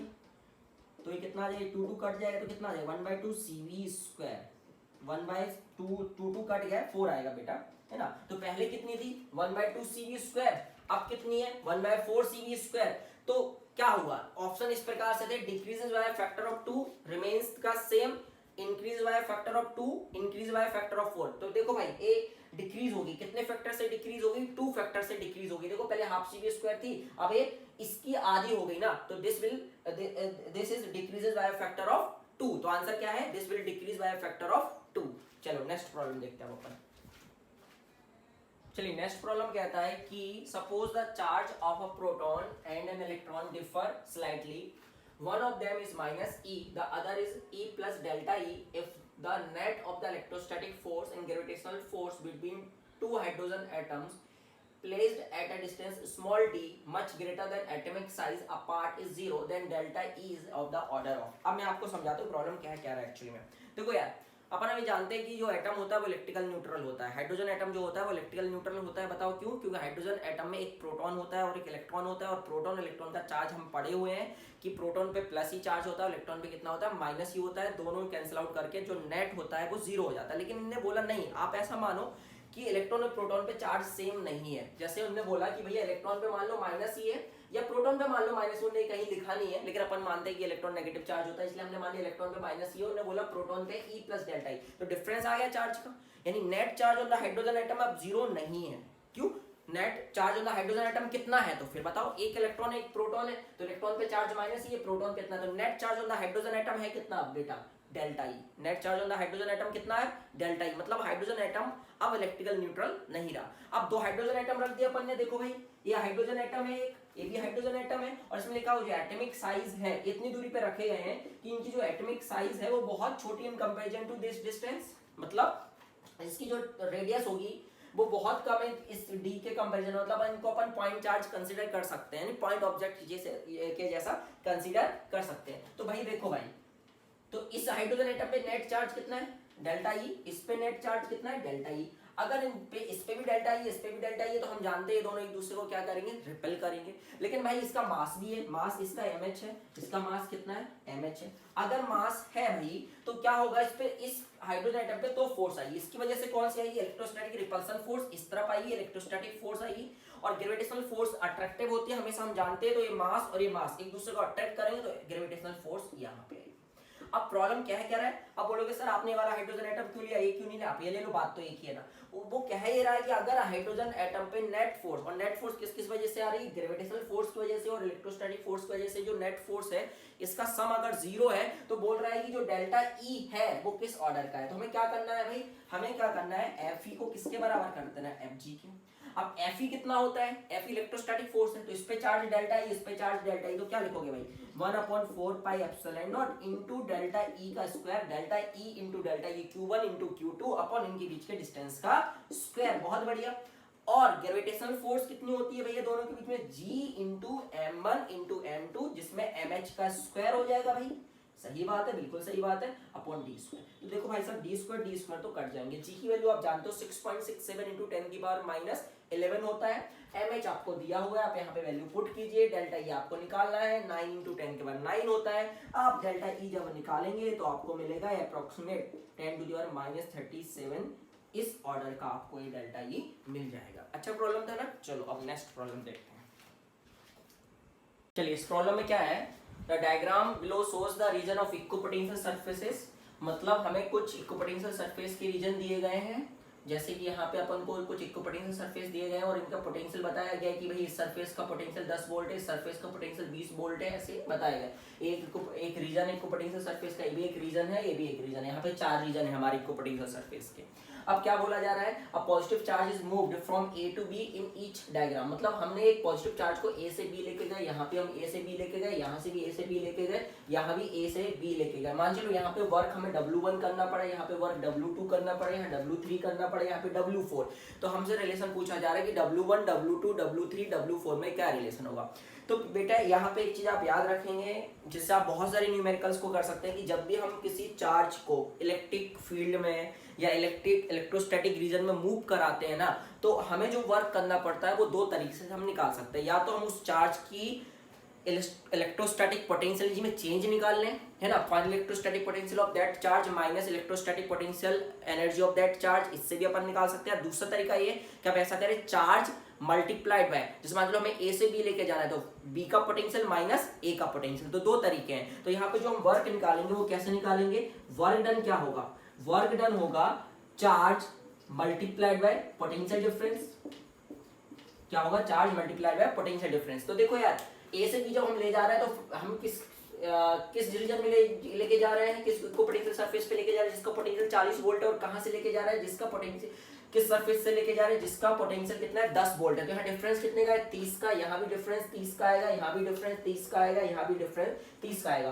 और हर केस में हम किसको लेके जा रहे हैं, वो चार्ज है जिसको हमें मूव कराना है ना, हम किसको लेके जा रहे हैं, प्रोटॉन को। तो प्रोटॉन पे चार्ज कितना होता है, प्लस ही, मल्टीप्लाइड में हम क्या करेंगे, पोटेंशियल डिफरेंस कितना है, 40 माइनस 10, मतलब final potential minus initial potential, तो 40 माइनस 10 30 आएगा, यहाँ भी 30 आएगा, यहाँ भी 30 आएगा, यहाँ भी 30 आएगा। तो हमें वर्क क्या करना पड़ेगा, सभी में, सभी डायग्राम्स में सेम वर्क करना पड़ेगा अगर हम एक चार्ज को ए से बी लेके जाना है। अच्छा मान लो अपन चार्ज ऐसे ना ले जाके ऐसे नच नच के चार्ज लेके जा रहे होते तो भी आंसर सेम आता है, क्योंकि यहाँ पे जो वर्क है वो इंडिपेंडेंट होगा, किसके इंडिपेंडेंट होगा, पाथ के इंडिपेंडेंट होगा, क्योंकि हम जानते हैं कि जो कंजर्वेटिव फोर्स होती है उसका जो वर्क होता है वो पाथ के क्या होता है, इंडिपेंडेंट होता है। तो यहाँ पे कंजर्वेटिव फोर्स कौन है, इलेक्ट्रोस्टैटिक फोर्स, या तो इलेक्ट्रोस्टैटिक फोर्स करेगी या तो हमको वर्क करना पड़ेगा, मतलब हम इस तरफ मूव करा रहे हैं और इलेक्ट्रोस्टैटिक फोर्स अगर उस तरफ लग रही होती है उस चार्ज पे, तो वर्क हमको करना पड़ता। और मान चलो अगर इसी तरफ हमारी इलेक्ट्रोस्टैटिक फोर्स भी लग रही होती है और हम इसी तरफ इसको मूव कराना चाहते हो, तो फिर हमें वर्क करने की जरूरत नहीं, तो वहां पे इलेक्ट्रोस्टैटिक फोर्स खुद वर्क करती। अब आपको कैसे पता चलेगा कि इलेक्ट्रोस्टैटिक फोर्स वर्क कर रही है, कि आपको against the electrostatic force work करना है, कि work done by the electrostatic force है। तो आप क्या करें, आप हमेशा आप ये फॉर्मूला याद रखें, work done equal to charge multiplied by change in final potential minus initial potential. अब चार्ज को साइन के साथ रखें, अगर इलेक्ट्रॉन है तो नेगेटिव माइनस ई रखें और प्रोटॉन है तो प्लस ई रखें, और पोटेंशियल डिफरेंस को लेके फाइनल माइनस इनिशियल। आप समझना अच्छे से, अगर ये वर्क पॉजिटिव आता है, अगर आप ऐसा करते हैं और ये वर्क पॉजिटिव आता है, पॉजिटिव वर्क का मतलब ये होगा कि work is done against the electrostatic field, मतलब work is done by the external agent, मतलब आपको वर्क करना पड़ेगा क्योंकि उस पे जो इलेक्ट्रोस्टैटिक फोर्स होगी आप जिस तरफ मूव कराना चाह रहे हो उसके अपोजिट में एक्ट करेगी। और अगर ये टर्म नेगेटिव आएगा, नेगेटिव आने का मतलब ये होगा कि work done by the conservative force, of work done by the electrostatic field. इस चीज को आप अच्छे समझिए और यहाँ पे अपन समझ भी सकते हैं, लॉजिकल भी समझ सकते हैं। देखो कैसे, जैसे यहाँ पे अगर आप करोगे तो चार्ज, प्रोटॉन पे चार्ज कैसा होता है, पॉजिटिव, तो ये पॉजिटिव आएगा और potential difference final minus initial ये भी पॉजिटिव आएगा, मतलब इस केस में वर्क पॉजिटिव आ रहा है।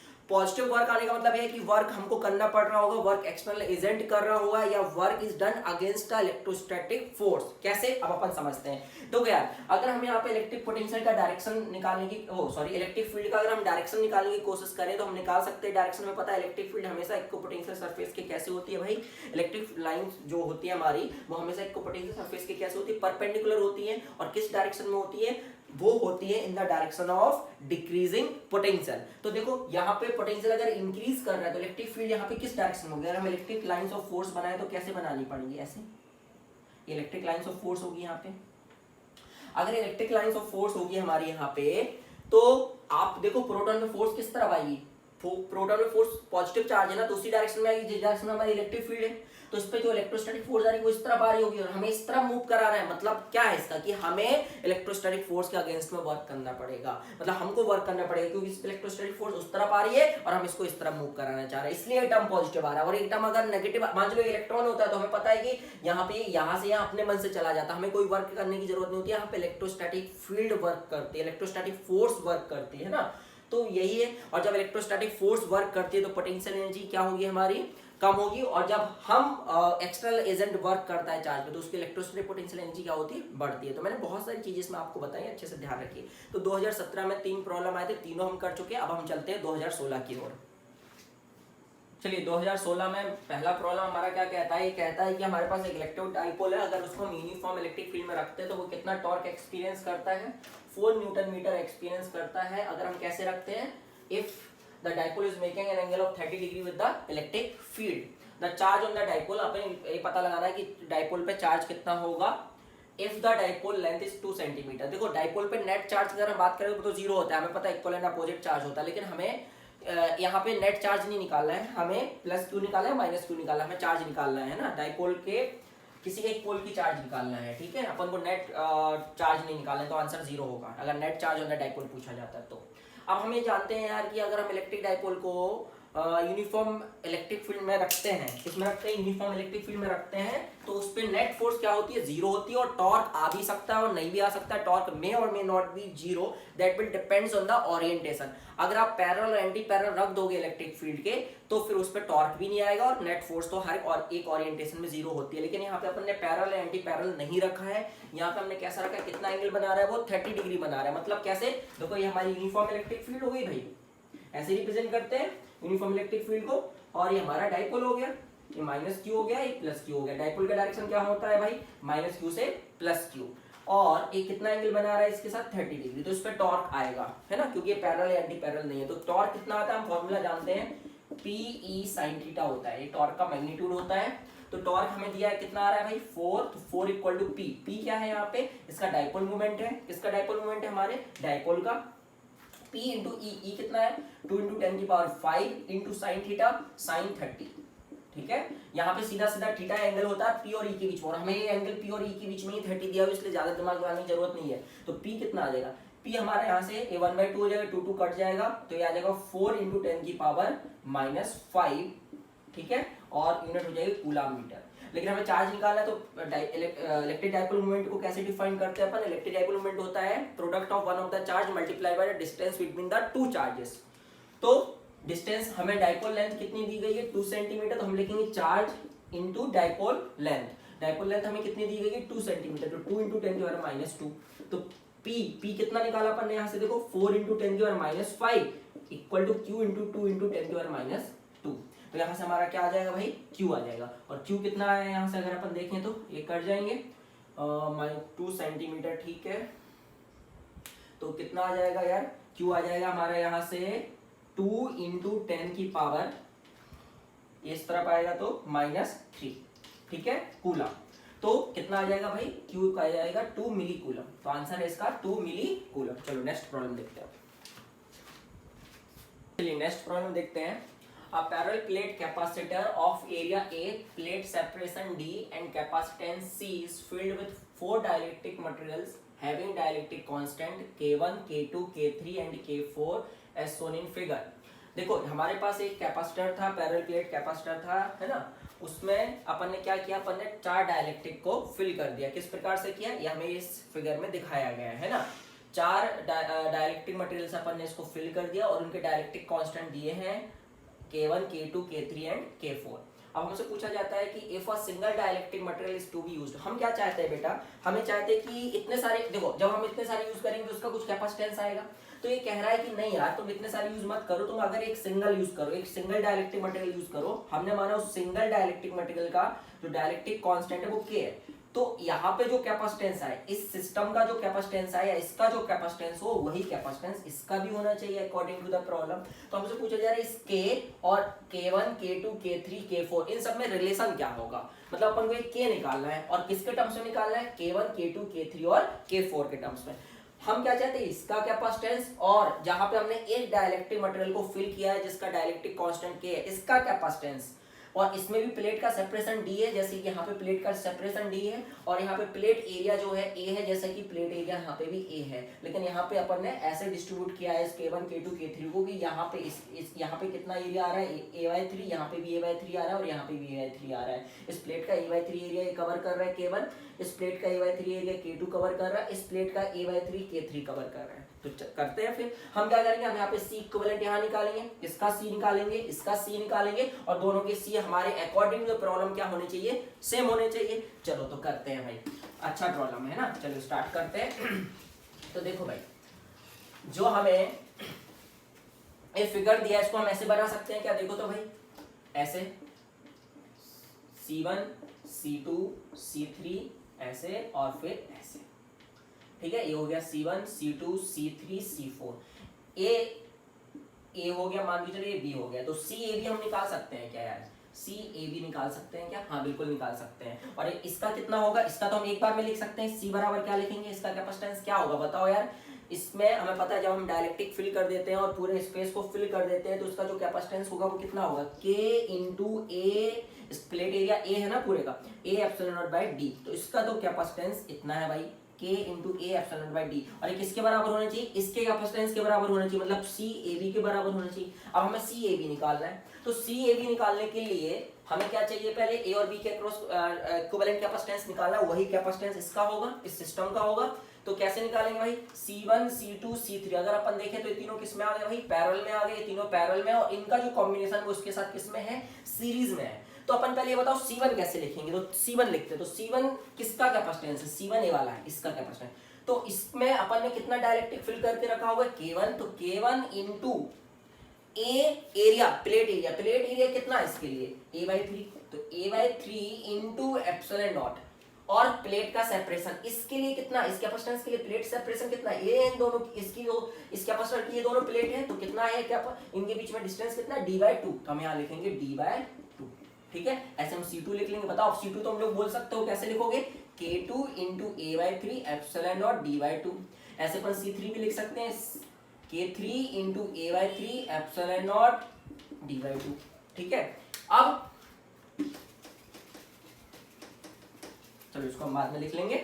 अब देखो भाई C4 बोलो क्या आएगा, C4 है, इसका कैपेसिटेंस की बात कर रहे हैं, C4 है, तो कितना लिखेंगे, K4, क्योंकि इसमें डाइलेक्ट्रिक मटेरियल कौन सा है जिसका डाइलेक्ट्रिक कांस्टेंट कितना है, K4 है, तो K4 इंटू इसके प्लेट का एरिया, तो इसके प्लेट का एरिया A रहेगा बेटा, क्योंकि यहाँ पे पूरा का पूरा एरिया है, और सेपरेशन कितना होगा प्लेट्स के बीच में, D/2, तो नीचे क्या आएगा भाई, D/2 आएगा, ठीक है, समझ गए।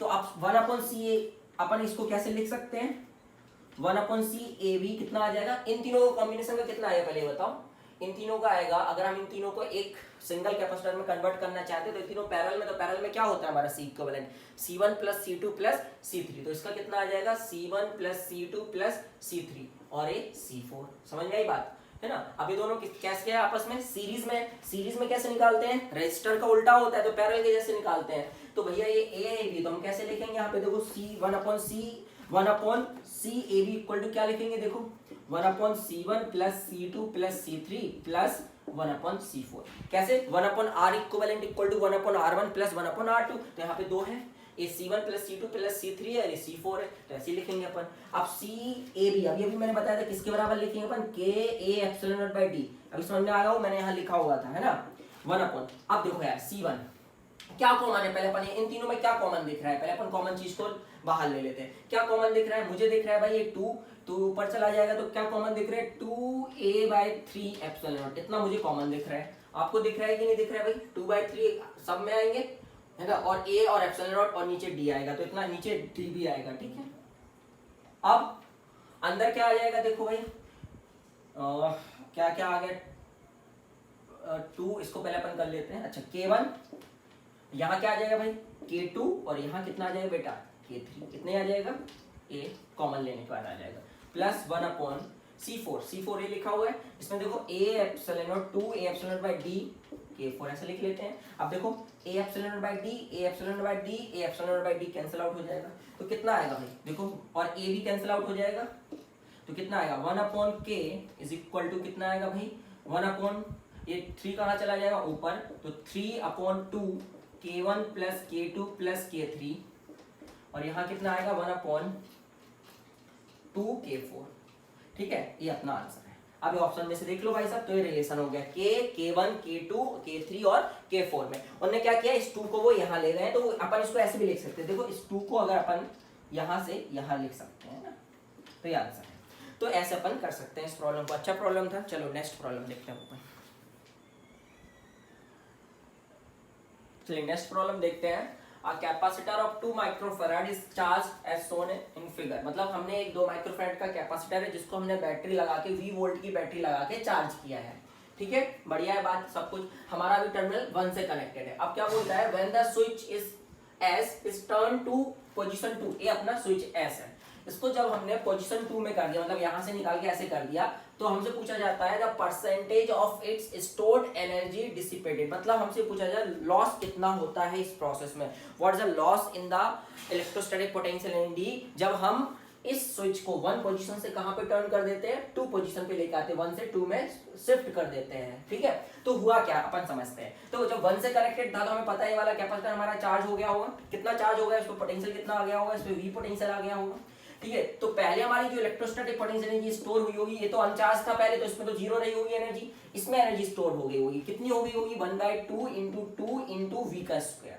इंटू 10⁻⁻⁶। बताओ ये क्यों किया भाई मैंने इसलिए किया क्योंकि माइक्रोफैराड में है, ठीक है, तो इसमें इतनी एनर्जी स्टोर हो गई होगी। अब क्या किया हमने भैया, इसको ना स्विच को 1 से निकाल के किसके साथ कनेक्ट कर दिया, 2 के साथ कनेक्ट कर दिया। जब हमने 2 के साथ कनेक्ट किया तो अब क्या होगा पता है आपको, ये चार्ज कैपेसिटर है अनचार्ज कैपेसिटर है, हमारा बैटरी से तो अब कोई कनेक्शन रहा नहीं, बैटरी से कोई कनेक्शन रहा नहीं, और ये हमारा चार्ज कैपेसिटर है अनचार्ज कैपेसिटर, जब हम इन दोनों को कनेक्ट कर देंगे तो हमारा चार्ज फ्लो होने लग जाएगा, कहां से कहां चार्ज फ्लो होने लग जाएगा, चार्ज कैपेसिटर से अनचार्ज कैपेसिटर की ओर चार्ज फ्लो होने लग जाएगा। और कब तक चार्ज फ्लो होता रहेगा, जब तक कि दोनों का पोटेंशियल सेम नहीं हो जाता। तो हम क्या करते हैं, वो कॉमन पोटेंशियल निकालते हैं कि कब तक चार्ज फ्लो होता रहेगा, तो वो जो पोटेंशियल आएगा वो कॉमन जो पोटेंशियल जब कब तक चार्ज फ्लो होता रहेगा, जब तक कि पोटेंशियल सेम नहीं हो जाता, और उस सेम पोटेंशियल को हम क्या कहते हैं, कॉमन पोटेंशियल। तो उस कॉमन पोटेंशियल को निकालने का एक फॉर्मूला होता है दो कैपेसिटर के लिए, क्या होता है भाई, C1V1 plus C2V2 upon C1 plus C2, ये कॉमन पोटेंशियल निकल जाएगा। तो देखो भाई C1 कितना है 2 इंटू इसका पोटेंशियल कितना अपन ने चार्ज किया था V, वो कैसा था पहले अनचार्ज था, तो ये तो जीरो हो जाएगा है ना, V2 जीरो हो जाएगा, तो इसको हटा देते हैं भाई, अपॉन C1 प्लस C2, मतलब 2 + 8 10, ठीक है। तो कॉमन पोटेंशियल कितना आ जाएगा V/5, मतलब जब अपन इस कैपेसिटर को, इस चार्ज कैपेसिटर को इस अनचार्ज कैपेसिटर के साथ कनेक्ट कर देंगे तो अब दोनों का पोटेंशियल V/5 इसका भी हो जाएगा, V/5 इतना भी इसका भी हो जाएगा। तो फाइनल इलेक्ट्रोस्टैटिक पोटेंशियल कितनी हो जाएगी हमारी, इसके बाद एनर्जी कितनी हो जाएगी, ½ × 2 × V/5 का whole square, half C square होता है ना, 1/2 × 8 × V/5 का होल स्क्वायर। अब इसको अपन अगर सॉल्व करें तो कितना आ जाएगा भाई, फाइनल इलेक्ट्रोस्टैटिक पोटेंशियल एनर्जी कितनी आ जाएगी हमारी, 2 कट जाएगा, V²/25, ये कितना हो जाएगा भाई 4V²/25, मतलब कितना आ जाएगा final electrostatic potential energy V²/5।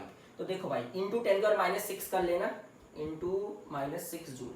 अब इसको, ये तो कॉमन है तो अपन को लॉस निकालना है, तो अपन इसको नहीं भी लिखेंगे तो भी हमारा आंसर आ जाएगा ना। अब हमें ये देखना है कितना लॉस हुआ, तो पहले कितनी थी भाई, पहले थी V², अब कितनी हो गई V²/5, मतलब पहले मान चलो आपके पास 1 रुपए थे, अब हो गए 1/5, मतलब 0.2 हो गए, तो कितना परसेंटेज चेंज आया, कितना लॉस हो गया 80%। या फिर आप कैसे निकालोगे, लॉस कैसे निकालोगे, परसेंटेज लॉस कैसे निकालोगे, फाइनल लॉस निकाल रहे हैं ना, तो इनिशियल माइनस फाइनल, तो इनिशियल माइनस फाइनल अपॉन क्या लिखेंगे भाई नीचे, इनिशियल।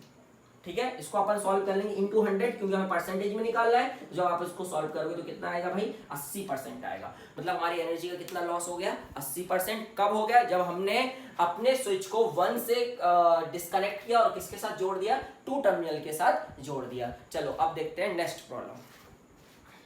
चलिए नेक्स्ट प्रॉब्लम देखते हैं, बहुत ही अच्छा प्रॉब्लम है और ये नीट में आने से पहले एडवांस में आ चुका था, IIT एडवांस में आ चुका था, उसके बाद आपका नीट एग्जाम में आया। तो समझते हैं इस प्रॉब्लम में हो क्या रहा है पहले, है ना। चलो तो पहले पढ़ लेते हैं, फिर मैं आपको समझाता हूँ हो क्या रहा है। Two identical charge sphere suspended from a common point by 2 massless strings of length L are initially at a distance small d, जहां पर L बहुत बड़ा है d से, a part of their mutual repulsion. The charges begins to leak from the sphere at a constant rate. At a result, the sphere approach each other with velocity v. Then v varies as a function of x between the spheres as v is proportional to x की power 1 by 2, v is proportional to x की power minus 1 by 2, v is proportional to x की power 3 by 2, v is proportional to x की power minus 3 by 2। मतलब हमें v का variation चाहिए। अब ये v है क्या, ये सब है क्या, अपन समझते हैं। देखो यार, मान के चलो आपने दो रस्सियों से ये रस्सियां हैं, बहुत पतली पतली रस्सियां हैं, यहाँ पे आपने एक दो स्फीयर को लटका दिया और उनको चार्ज दे दिया। जब आप उनको बेटा चार्ज दे दोगे तो वो कैसे हो जाएंगे, तो वो पहले ऐसे लटके रहेंगे, है ना। आप जब चार्ज नहीं दोगे तो दोनों ऐसे ही रहेंगे। देखो ये दोनों ऐसे ही रहेंगे, यहाँ पे स्फीयर भी लगे होते तो ऐसे ही रहते, लेकिन जैसे ही चार्ज दोगे तो ऐसे हो जाएंगे। अब बताओ ये ऐसे होंगे। अब देखो क्या होगा कि जो इलेक्ट्रोस्टैटिक फोर्स, रिपल्सन फोर्स है, वो इनको ऐसे दूर करना चाहेगी, और जो ग्रेविटेशनल फोर्स mg वो चाहेगी कि दोनों पास पास रहे। तो ये कहाँ पे जाके रुक जाएंगे, जब हमारा जो mg मतलब जहां पे इस पे लगने वाली नेट फोर्स क्या हो जाएगी, 0। तो इक्विलिब्रियम पोजीशन आएगी, और वो इक्विलिब्रियम पोजीशन वर्टिकल के साथ कितने एंगल पे आएगी वो अपन फाइंड आउट कर लेंगे, वो यहाँ पे जाके रुक जाएंगे। अब क्या हो रहा है बेटा, अब इस स्फीयर और इस स्फीयर से चार्ज होने लगा लीक। अगर चार्ज लीक होने लगा मतलब इसमें भी चार्ज कम होने लगा, समय के साथ साथ इसमें भी चार्ज कम होने लगा। अब चार्ज अगर कम होने लग जाएगा तो क्या होने लग जाएगा, इलेक्ट्रोस्टैटिक फोर्स कम होने लग जाएगी। तो इलेक्ट्रोस्टैटिक फोर्स ही तो थी जो उनको रिपेल करके ऐसे दूर दूर कर रही थी। अब इलेक्ट्रोस्टैटिक फोर्स अगर कम होने लग जाएगी तो ये दोनों क्या होने लग जाएंगे, ऐसे एक दूसरे के पास आने लग जाएंगे। इलेक्ट्रोस्टैटिक फोर्स रिपल कर रही थी इन दोनों को, लेकिन अगर रिपल्सिव फोर्स कम होने लग जाएगी तो ये दोनों क्या होने लग जाएंगे, पास आने लग जाएगी। क्योंकि mg जो है, mg क्या चाहता है कि दोनों ऐसे हो जाए, और इलेक्ट्रोस्टैटिक फोर्स क्या चाहता है कि दोनों ऐसे रहे। और कहां पे जाके एक कंडीशन अपन को मिलेगी, जहां पे हमारी इक्विलिब्रियम मतलब जहां पे नेट फोर्स इस स्फीयर पे और नेट फोर्स इस स्फीयर पे 0 हो जाएगा, वहां पे जाके रुक जाएंगे। और मान चलो अगर mg है ही नहीं, मान चलो एक बार ऐसा सवाल भी आया कि सिस्टम को अगर हम सैटेलाइट में लेके जाए, तो सैटेलाइट में अगर हम लेके जाए तो वहां पे mg आएगा नहीं। mg आएगा नहीं तो क्या होगा, रिपल्सिव फोर्स इनको ऐसे कर देगी। तो रिपल्सिव फोर्स इनको कैसे कर देगी भाई, ऐसे कर देगी। मतलब ये दोनों ऐसे हो जाएंगे और इनके बीच में एंगल कितना हो जाएगा, 180 का हो जाएगा। ठीक है, लेकिन अगर वहां पे ग्रेविटेशनल फील्ड है तो mg आएगा, तो ऐसे कहीं ना कहीं पे जाके इक्विलिब्रियम अटेन कर लेंगे। तो सवाल समझ में आया क्या होगा, अगर चार्ज लीक होने लग जाएगा तो ये दोनों एक दूसरे के ऐसे पास आने लग जाएंगे, कुछ वेलोसिटी से एक दूसरे के पास आने लग जाएंगे। तो हमसे पूछा गया है कि जो वेलोसिटी है और इनके बीच में जो सेपरेशन x है उनमें क्या रिलेशन है। बहुत ही अच्छा प्रॉब्लम है। तो पहले अपन क्या करेंगे, पहले अपन इसकी इक्विलिब्रियम पोजीशन देखते हैं ना। तो देखो भाई ये इक्विलिब्रियम पोजीशन हमने मान ली, एक स्फीयर हो गए दोनों, यहाँ से एंगल लेते हैं थीटा, और हम मानते हैं कि इस इंस्टेंट पर इनके बीच में जो दूरी है वो x है और इन स्ट्रिंग की लेंथ कितनी दी गई है, l। अब भाई अगर इक्विलिब्रियम यहाँ रुका हुआ है, इस पे मतलब ये कि इस पर नेट फोर्स 0 है, तो इस पे कौन कौन सी फोर्स आएगी, एक तो इलेक्ट्रोस्टैटिक फोर्स आएगी इस तरफ जो कि kq², इस पे चार्ज q है, इस पे चार्ज q है, तो कितनी आएगी इलेक्ट्रोस्टैटिक फोर्स, kq² और इसका mg नीचे आएगा। समझ में आएगी बात को। अगर हम इसकी, और इसमें क्या आएगी, रस्सी में टेंशन आएगी। अब अगर हम इसको यहाँ पे summation of fx = 0 summation of fy = 0 लिख सकते हैं। तो अगर एंगल थीटा है तो एंगल भी थीटा होगा। कौन सा कंपोनेंट हो जाएगा इसका भाई, t cos थीटा हो जाएगा टेंशन का, और एक कौन सा कंपोनेंट हो जाएगा, t sin थीटा। अगर ए ब्लॉक इक्विलिब्रियम में है या स्फीयर इक्विलिब्रियम में, तो हम क्या लिख सकते हैं, देखो बेटा t sin theta = f summation of fx = 0 and summation of fy = 0, मतलब t cos थीटा = क्या लिख सकते हैं भाई, mg। इन दोनों को डिवाइड कर देते हैं हम। यहाँ पे एक्चुअली में अभी थीटा चाहते हैं, और थीटा से ही हमें x और l में रिलेशन मिलेगा, और जो dx/dt होगा वही तो हमारा v होगा। dx/dt क्या होगा, v होगा। तो ऐसे करके हम रिलेशन लाएंगे, है ना। तो देखो भाई इन दोनों को अगर हम डिवाइड कर दे तो हमें क्या मिल जाएगा, tan थीटा = कितना मिल जाएगा भाई, f/mg। और क्या मिल जाएगा, tan थीटा = भाई f को क्या लिख सकते हैं, kq² / x² × mg। चलो भाई इतना मिल गया। अब देखो यार हमको ये दिया गया है कि जो भैया हमारा एल है वो बहुत बड़ा है इस एक्स से, अगर एल बहुत बड़ा है एक्स से तो हमारा थीटा क्या होगा, बहुत छुटकू होगा। अगर थीटा बहुत छुटकू होगा तो टेन थीटा जो है वो किसके बराबर हो जाएगा, अभी मैं इसको रफ कर रहा हूँ है ना, टेन थीटा जो हमारा है वो थीटा के बराबर हो जाएगा, या यू कैन से कि साइन थीटा के बराबर हो जाएगा। तो हम क्या लिखेंगे, अब आप लिख सकते हैं sine theta is equal to इतना लिख सकते हैं K q square upon x square m g. ऐसा क्यों लिख रहे हैं, क्योंकि हमारा थीटा क्या है, बहुत छोटा है, हमें गिवन था। अगर ऐसा है तो बहुत बढ़िया है। अब साइन थीटा को अगर हम इस ट्रायंगल से देखें तो साइन थीटा क्या होता है, साइन थीटा होता है परपेंडिकुलर अपॉन हाइपोटेन्यूज। तो ये परपेंडिकुलर ये कहलाएगा, इसमें ये परपेंडिकुलर कितना आएगा, x/2 आएगा। अगर ये टोटल x है तो ये x/2 होगा। तो हम क्या लिखेंगे भाई, साइन थीटा इक्वल टू क्या लिख सकते हैं अपन, x अपॉन 2l, यही आएगा भाई, x परपेंडिकुलर अपॉन हाइपोटेन्यूज, तो x/2l आ जाएगा। अब देखो भाई x upon 2l equal to कितना आ जाएगा, K q square upon x square m g. तो यहां से क्यू स्क्वायर और x में रिलेशन आ गया, तो क्यू स्क्वायर कितना आ जाएगा भाई, एक्स क्यू, या you can say q is proportional to x की पावर 3/2। समझ में आई बात, तो q is proportional to x की पावर 3/2। अभी सॉल्व नहीं हुआ। अब देखो हमें क्या दिया गया है, हमें दिया गया है देखो dx/dt क्या है, यहाँ पे v है, और dq/dt क्या होगा, ये होगा रेट ऑफ लीकेज, कि किस रेट से हमारा चार्ज लीक हो रहा है, ठीक है। तो dq/dt क्या होगा, हमें दिया गया है कि dq/dt कांस्टेंट, और हम मान लेते हैं अल्फा के बराबर है, हमें गिवन है प्रॉब्लम में कि जो रेट ऑफ चार्ज लीकेज है वो कांस्टेंट है। अब हमें dq/dt चाहिए यहाँ पे, और dx/dt चाहिए, dx/d से v मिलेगा और यहाँ से लीकेज रेट मिलेगा अपन को। तो हम क्या करेंगे, इसको t के रिस्पेक्ट में डिफरेंशिएट कर देंगे। इतना तो आपको समझ में आ रहा होगा कि भैया कैसे हमें डील करना है इस प्रॉब्लम के साथ। देखो यार ये प्रॉब्लम अगर आपने पहले नहीं किया है और एग्जाम में अगर आपको बनाना हो तो यार मुश्किल है ये बनाना, क्योंकि इसमें बहुत अच्छे कॉन्सेप्ट यूज हो रहे हैं। ये वही बच्चा बना सकता है जिसको फिजिक्स पढ़ने में मजा आता हो और कॉन्सेप्ट बहुत अच्छे से क्लियर हो, है ना। तो भाई मुझे नहीं लगता कि जब ये IEEE 2016 में वो सॉरी AIPMT 2016 में आया होगा तो किसी ने बनाया होगा। बहुत कम चांसेस है उन्हीं ने बनाया हुआ जिनने IIT एडवांस के पहले से न्यूमेरिकल सॉल्व करके रखे होंगे, ठीक है, उनको तो आंसर भी याद होगा इसका। अब हम क्या करेंगे, टी के रिस्पेक्ट में डिफरेंशिएट कर लेते हैं इसको। अगर हम टी के रिस्पेक्ट में डिफरेंशिएट करें तो हम क्या बोलेंगे भाई, dq/dt, और इसको अगर हम डिफरेंशिएट करेंगे तो कितना आ जाएगा भाई, 3/2 x की पावर 3/2 का करेंगे, तो हमें x की पावर 3/2 का करना है, तो अपन लिखेंगे dy/dt ऑफ x की पावर 3/2। तो कितना आ जाएगा, 3/2 x की पावर n-1, मतलब कितना आ जाएगा, x की पावर 1/2। समझ गए बात को, x की पावर 1/2 इंटू dx/dt। भाई साहब आप टी का नहीं कर रहे हो और टी के रिस्पेक्ट में आप एक्स का कर रहे हो, तो dx/dt हमें यहाँ लिखना पड़ेगा। ये dx/dt तो हमारा v है और ये कांस्टेंट है, तो अपन देखो यहाँ से कह सकते हैं कि v is proportional to x की पावर -1/2, क्योंकि यहाँ से इनवर्स हो जाएगा, तो v is proportional to x की पावर -1/2 इसका आंसर होगा। समझ में आया बात को। चार्ज अगर फ्लो होने लग जाए तो स्फीयर जो है ऐसे थे पहले, वो पैसे पास आने लग जाए तो किस वेलोसिटी से वो पास आएंगे, वो हमें वेलोसिटी निकालनी थी as a function of x, क्योंकि देखो जैसे जैसे पास आएंगे चार्ज बहुत कम बचेगा हमारे पास, है ना। तो अपन को v और x के बीच में रिलेशन चाहिए था, हमने ये रिलेशन निकाली। अब आप देखो अगर x सेपरेशन कम होते जाएगा तो उनकी स्पीड क्या होती जाएगी, इनवर्स है ना। सेपरेशन अगर कम होते जाए तो स्पीड बढ़ते जाएगी, मतलब पहले क्या, पहले धीरे धीरे ऐसे पास आ रहे होंगे और जैसे जैसे सेपरेशन कम हो रहा है उनके बीच में वो जल्दी जल्दी एक दूसरे के पास आने लग जाएंगे, क्योंकि इनवर्स प्रोपोर्शनल है, ठीक है। चलो अब नेक्स्ट प्रॉब्लम देखते हैं। चलिए अब हम बढ़ते आगे 2015 का प्रॉब्लम देखते हैं, जो 2016 तक हम कंप्लीट कर चुके हैं। अब 2015 में देखते हैं क्या पूछा गया था। अब PPC a parallel plate capacitor has capacity C, distance of separation between the plates is small d and the potential difference V is applied between the plates. The force of attraction between the plates of PPC। अरे हम same problem ऐसा कर चुके हैं, मैं ज्यादा इस पे डीप में नहीं जाऊंगा, आप समझ लो क्या बोल रहे हैं। वही हमारे पास PPC है, पैरेलल प्लेट कैपेसिटर है, ठीक है। कैपेसिटी कैपेसिटेंस कितना है सिस्टम का, C है। प्लेट का सेपरेशन कितना है, स्मॉल d है। इन दोनों प्लेट के बीच में जो पोटेंशियल डिफरेंस है वो कितना है, V है। तो हमसे पूछा जा रहा है फोर्स ऑफ अट्रैक्शन कितनी आएगी। तो हमने आपको बताया था कि ये वाली जो प्लेट है वो इस प्लेट के इलेक्ट्रिक फील्ड में अगर इसमें प्लस सिग्मा चार्ज है, इस पर माइनस सिग्मा है, तो हमें पता है ये जो चार्ज है या जो प्लेट है इसके इलेक्ट्रिक फील्ड में, इसलिए इस पे फोर्स आई। कितनी फोर्स आई मैंने आपको बताया था, फोर्स अगर हमें इस प्लेट पे लिखना है तो हम क्या लिखेंगे, चार्ज कितनी है इस पे, सिग्मा इनटू ए। चार्ज भाई कितनी है, सिग्मा इनटू ए है कि नहीं है। फिर बाकी इन टर्म्स में हम कन्वर्ट कर लेंगे बाद में, कोई दिक्कत नहीं है। तो सिग्मा इनटू ए और इसकी वजह से इलेक्ट्रिक फील्ड कितनी होगी, सिग्मा अपॉन 2 एप्सिलॉन नॉट, हमने पढ़ा था।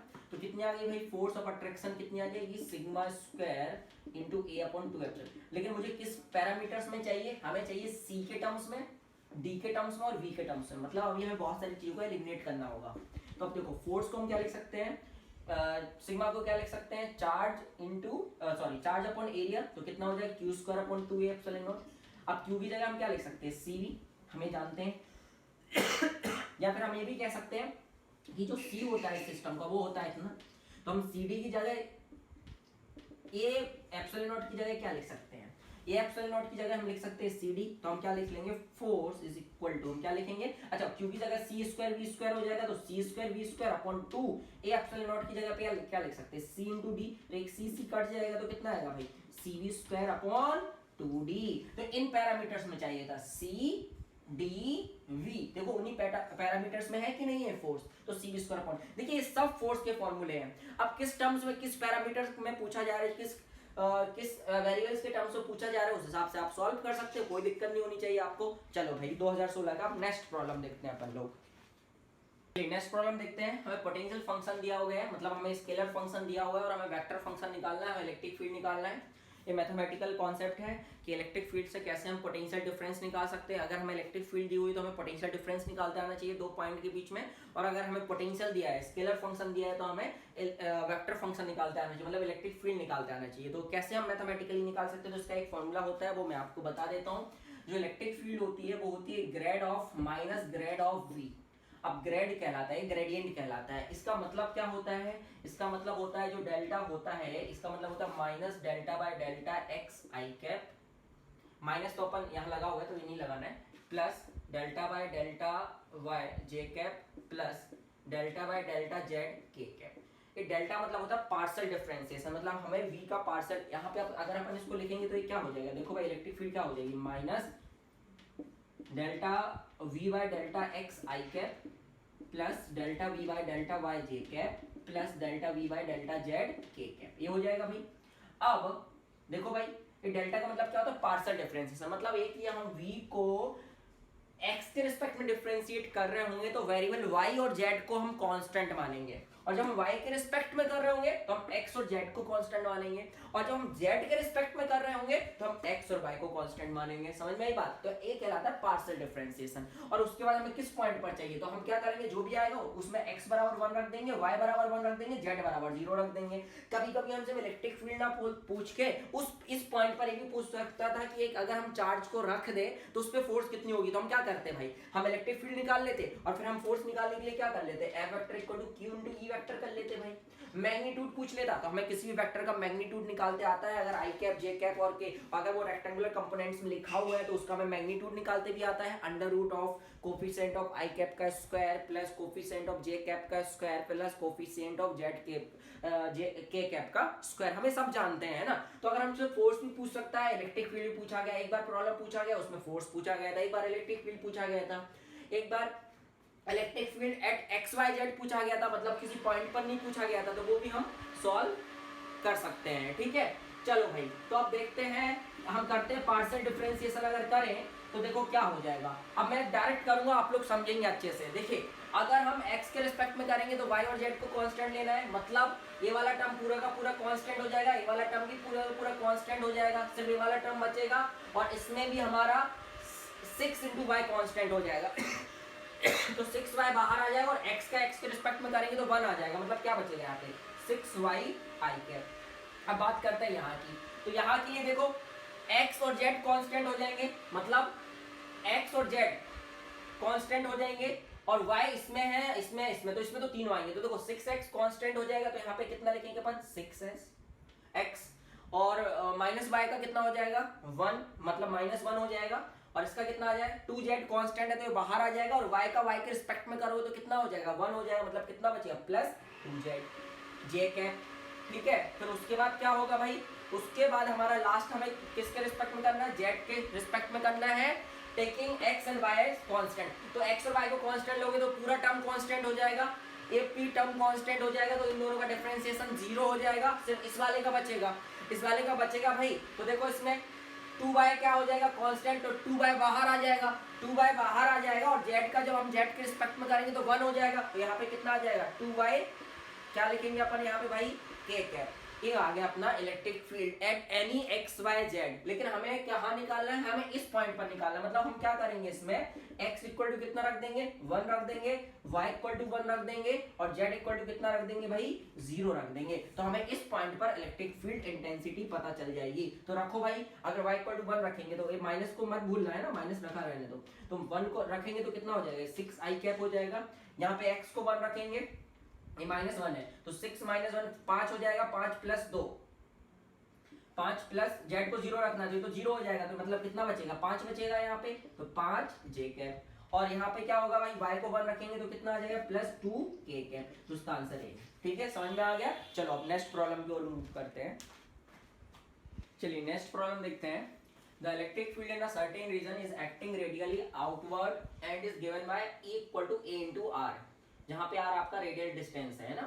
A charge contained in a sphere of radius A centered at the origin of the field will be given by, ठीक है। हमको मान के चलो हमें इलेक्ट्रिक फील्ड दिया है किसी रीजन में, ठीक है। अब हमसे पूछा जा रहा है कि भाई अगर हमारे पास एक स्फीयर है जिसकी रेडियस A है, मान के चलो, है ना। अगर इसकी रेडियस A है तो क्या पूछा, charge contain in a sphere of radius A centred at the origin of the field. अगर इसके सेंटर पे एक चार्ज रखा गया है तो उस चार्ज के बारे में हमसे पूछा जा रहा है। तो हम कैसे निकालेंगे चार्ज, तो हम क्या करेंगे, हम इस स्फीयर के थ्रू फ्लक्स निकाल लेंगे। नेट फ्लक्स क्या होगा इस स्फीयर के थ्रू, और अगर हमें नेट फ्लक्स पता चल जाएगा इस स्फीयर के थ्रू तो हमें पता चल जाएगा इसमें कितना चार्ज एनक्लोज्ड है। तो हमको ये क्यों निकालना है।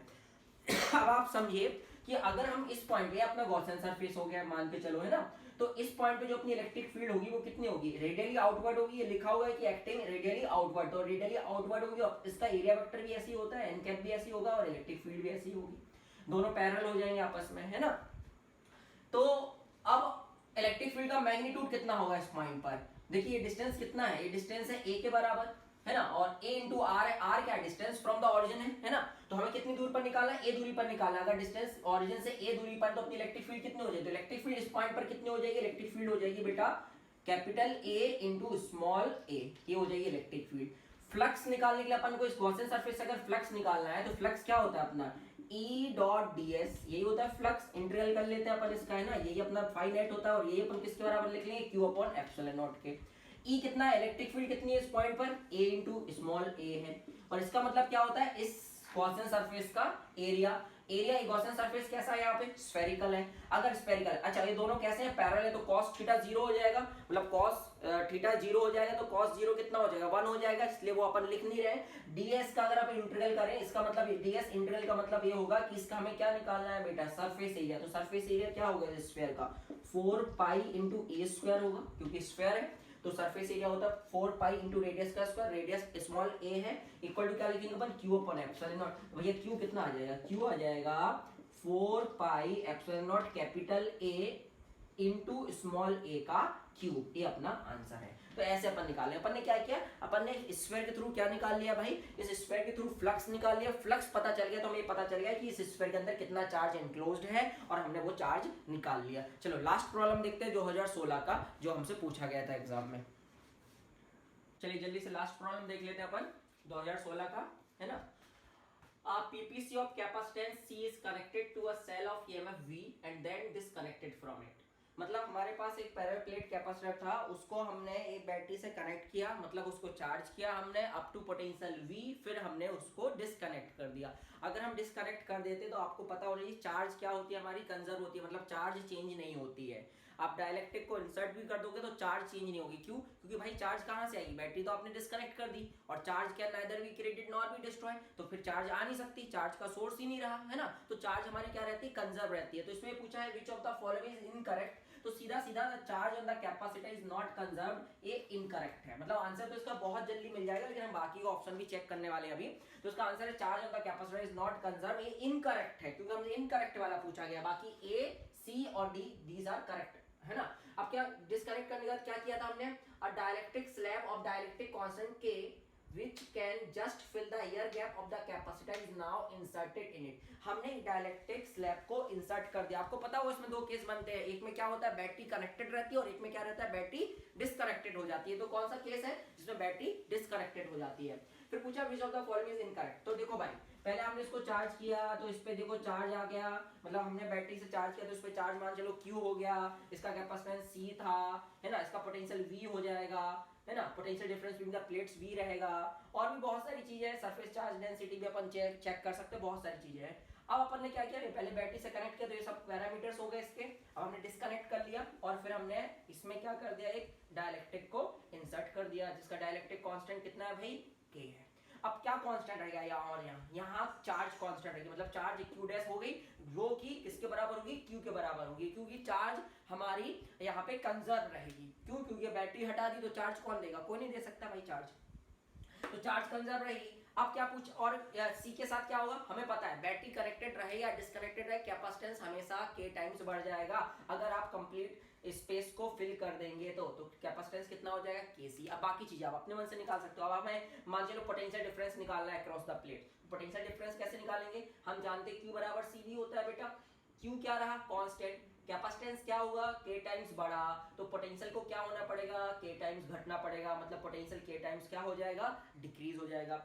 एनर्जी के साथ क्या होगा, तो एनर्जी कैसे निकालेंगे, हाफ CV स्क्वायर यूज नहीं करेंगे यहाँ पे, क्योंकि CV चेंज हो रहा है, V भी चेंज हो रहा है। आप वैसा कर सकते हो, C को भी चेंज करना पड़ेगा, V को भी चेंज करना पड़ेगा, या फिर आप सीधा सीधा यूज कर लो half Q square upon C, तो Q तो कांस्टेंट रहेगा और C क्या हो गया हमारा, K टाइम्स इंक्रीज हो गया, तो अपन क्या यूज करेंगे, Q square upon C dash, Q तो कांस्टेंट, Q डैश और Q तो सेम रहेंगे, तो जो नई इलेक्ट्रोस्टैटिक पोटेंशियल एनर्जी आ जाएगी वो कितनी आ जाएगी बेटा, हाफ Q तो Q ही रहेगा, और ये कितनी हो जाएगी बेटा K इंटू C।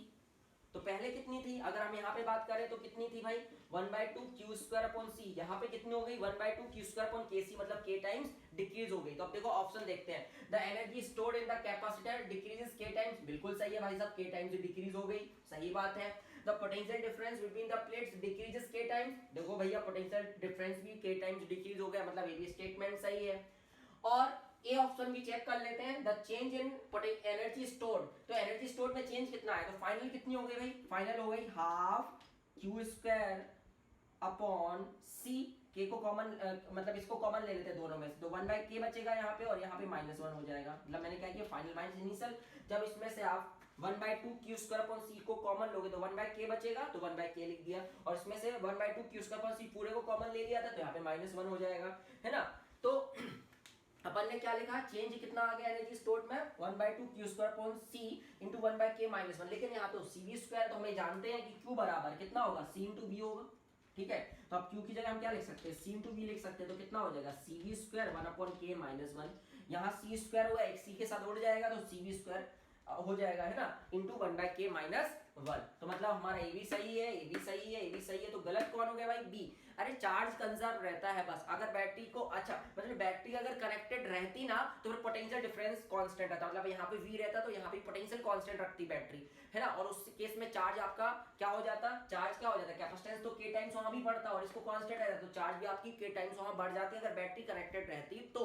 लेकिन अभी तो क्या पूछा गया था, अगर बैटरी को डिस्कनेक्ट कर दिया जाए तो क्या होगा, तो उसका करेक्ट आंसर क्या हो जाएगा, जो इनकरेक्ट है वो कौन है, बी,